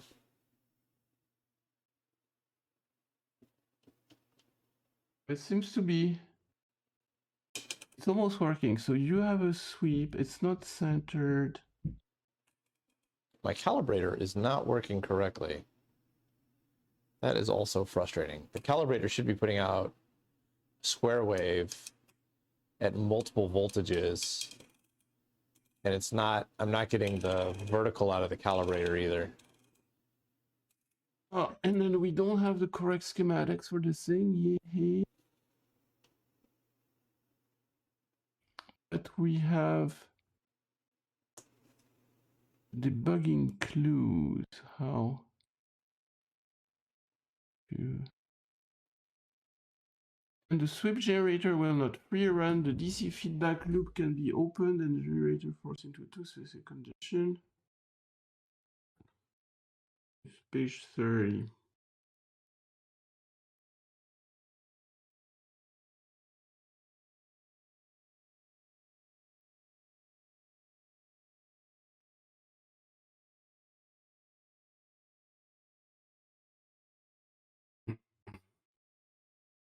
I'm afraid that I've got more bad potentiometers on here somewhere.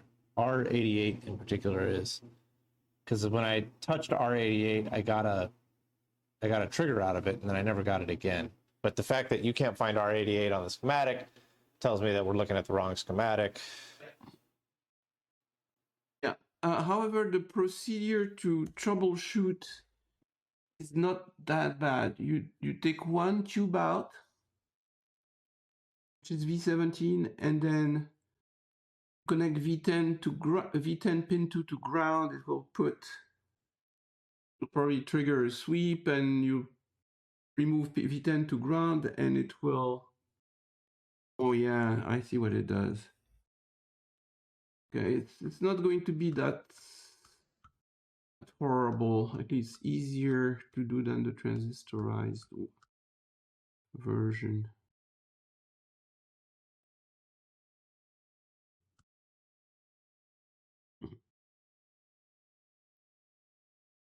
Oh, wait a second. Sweep generator is another schematic. Well, it's generating a sweep just fine. Because if I can get it to trigger it, the sweep walks across perfectly, so and I can change the speed out. It's your Schmidt trigger or your retrigger circuit that's not working. Yeah. Fine. Oh, so here is another schematic. Oh, I see R88. I found it. Sweep start stop. What is R88? It's on page 52. Good Lord, what's it doing? I'm on a different schematic already. I'm on a different. And it's in the start stop trigger. That would make sense. We're not getting it to start.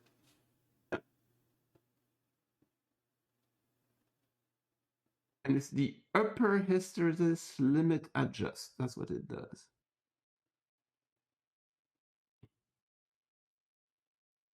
And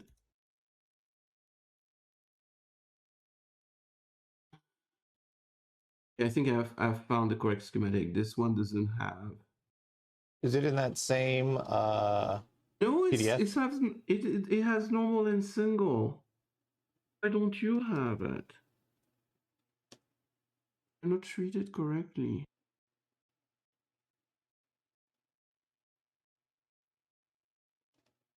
This has kind of been the story with this scope, is that like some schematics apply, parts of some apply, parts of others apply. It's kind of a mess. Yeah, fall into that one, but at least I found R88 finally. Wait, you said 48, right? Page 48? 52. 52. I'm getting sleepy.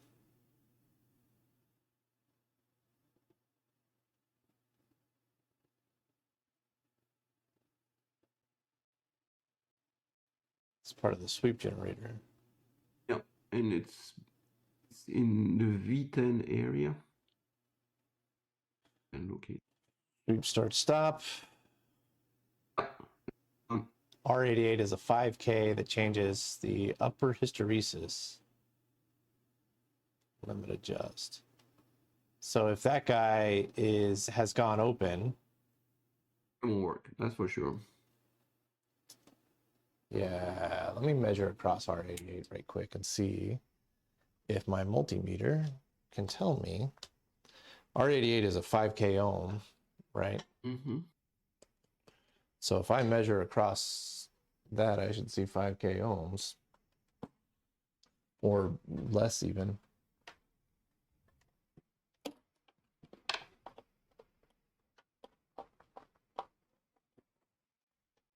Single, yeah, all resistors around it are larger than that. So. Yeah, 4.46, 4.47, 4.45. And to the wiper, you get something. Yeah, if I measure to the wiper, 3.4 K ohm. So that seems like it's doing what it's supposed to do.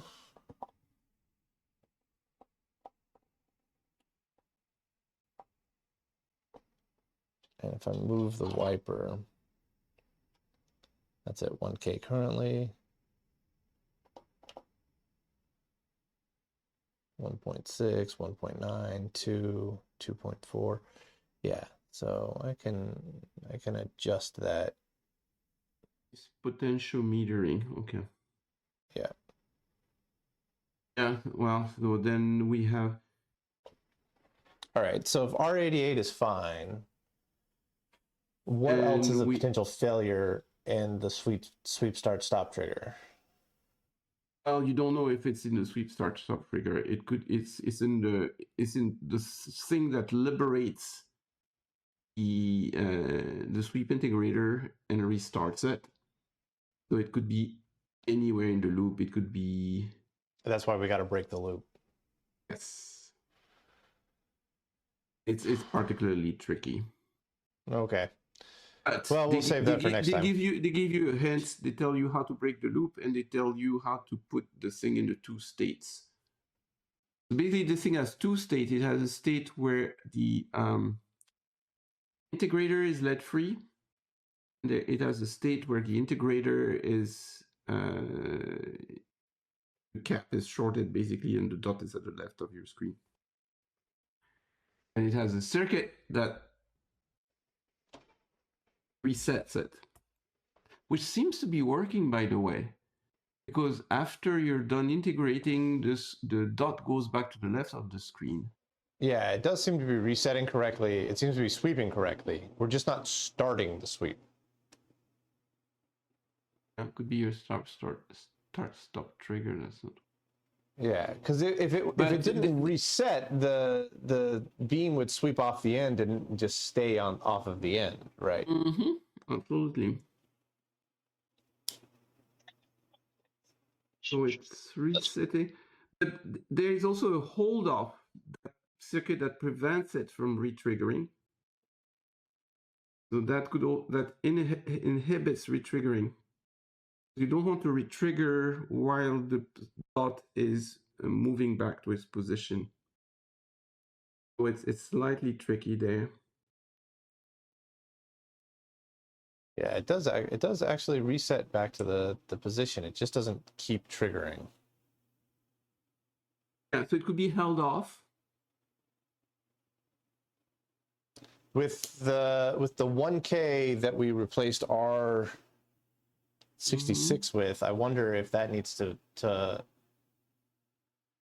not be 1K. Be. Very well be. Yeah. Okay. Well, that's 2,000 ohm potentiometer. I'll order one of those just in case. Actually, I might have a 2K potentiometer around here somewhere. If you wiggle the trigger slope, does that cause triggering to happen? No. And whether I change it to positive or negative has no effect either.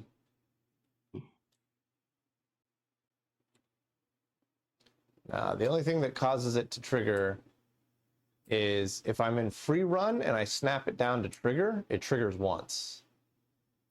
if I'm in free run and I'm adjusted all the way to the left and I start rotating clockwise at about the halfway point, it triggers once but never triggers again. And then I got to go all the way back to the counterclockwise and then do clockwise again to get it to trigger again.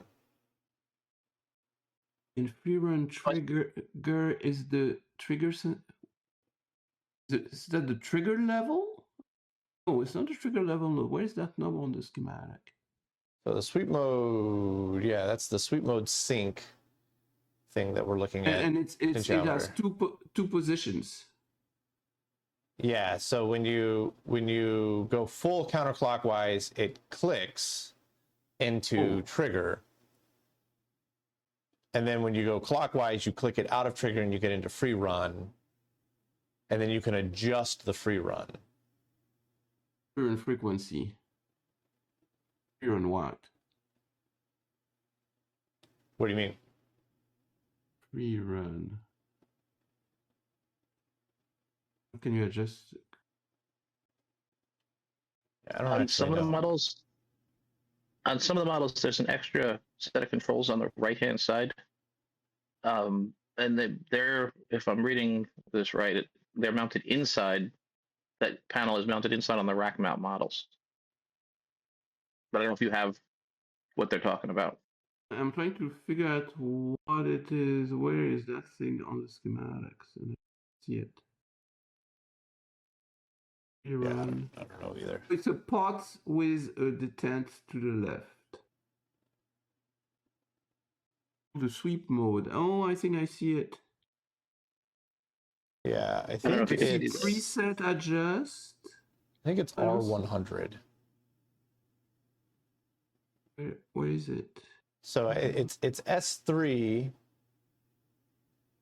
and I think R100, and the preset adjust is R103.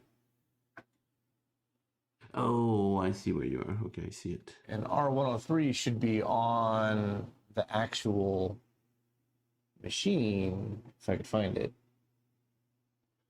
It's in the bottom left here. I see it. So that's the thing, that's V17 that we're supposed to. So that's the retriggering bias control circuit. Sweep art. Yeah, you don't have that.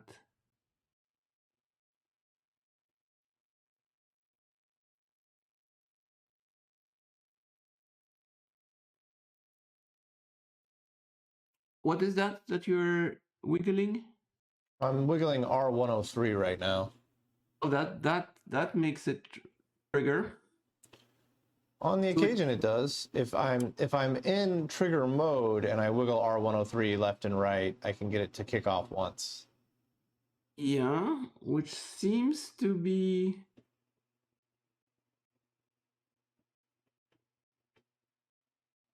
so the retriggering circuit seems to work. It's just not the hold off's not working. Yeah, I think we're gonna have to pop a tube out.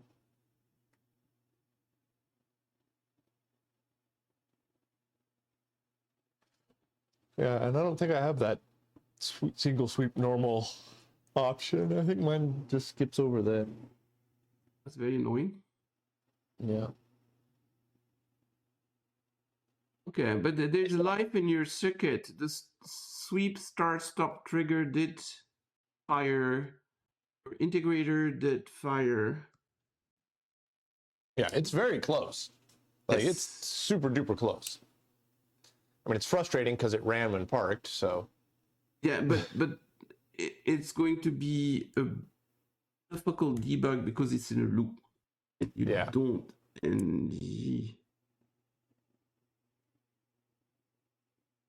ever know in that loop what does. So I need to order a new R66. We'll get it. Yeah. Page 30 give you all the voltages. Yeah, so we can pop it into a state and then go through and check voltages against what they say. So you have a sweep reset condition and a sweep completed condition. And measure the voltages. voltage changes. We are so close.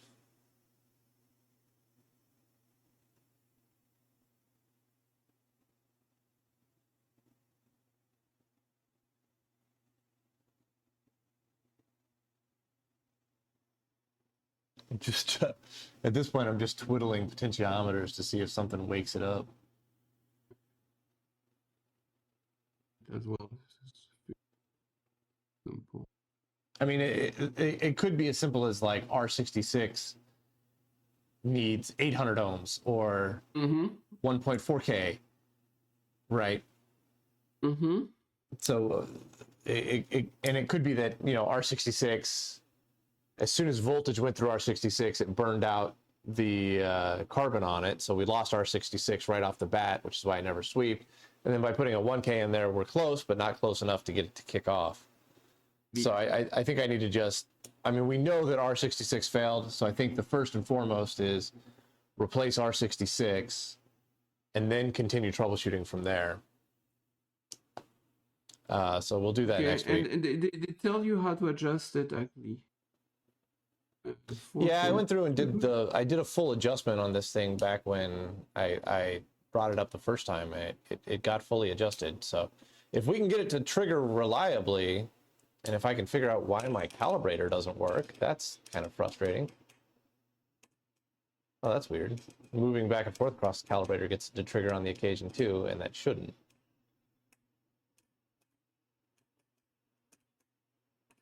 So the fact that the calibrator is dead is very strange to me as well. The calibrator should not be dead.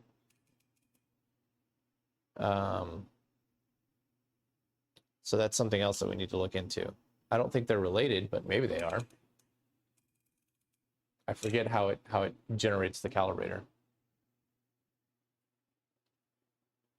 Okay, so I adjust R66 and R72 for pips space exactly 1/2 volt above and 1/2 volt below center of waveform.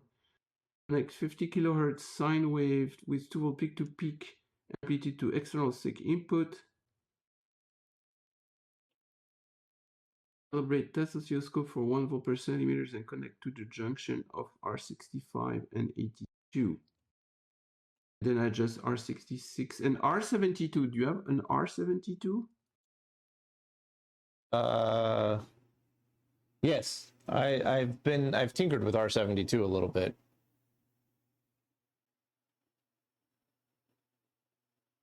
And nothing happens. I don't know if R72 is bad or not. I don't think it is. I didn't see a light show out of R72, so.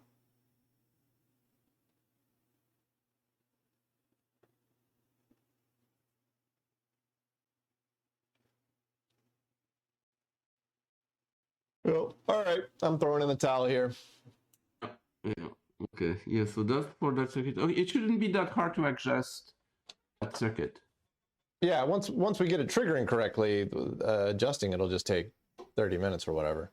But I think we can adjust R66 when you put a new one without the thing even triggering.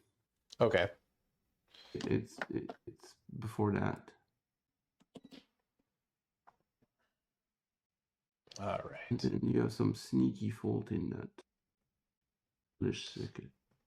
Yeah, I mean, it still could just be that R66 is not adjusted correctly because it's a 1K ohm as opposed to a potentiometer, right?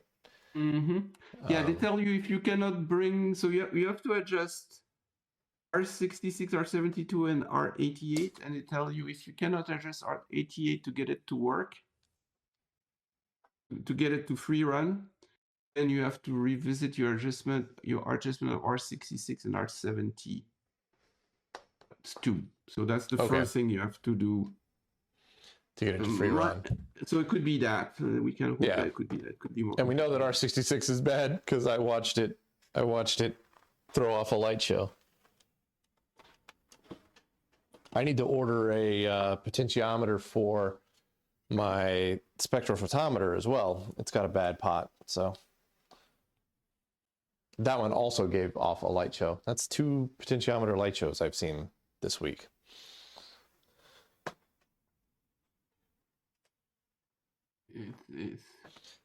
But it's a virus infection. It works, kind of. Yeah, it's much better than when we started. Yeah, we've made very good progress on it. I was hoping we would just like 30 minutes be done, but that didn't happen. All right, Twitch, thank y'all for watching. We'll catch y'all next week when this thing will actually sweep. Promise, we'll get it there. Bye.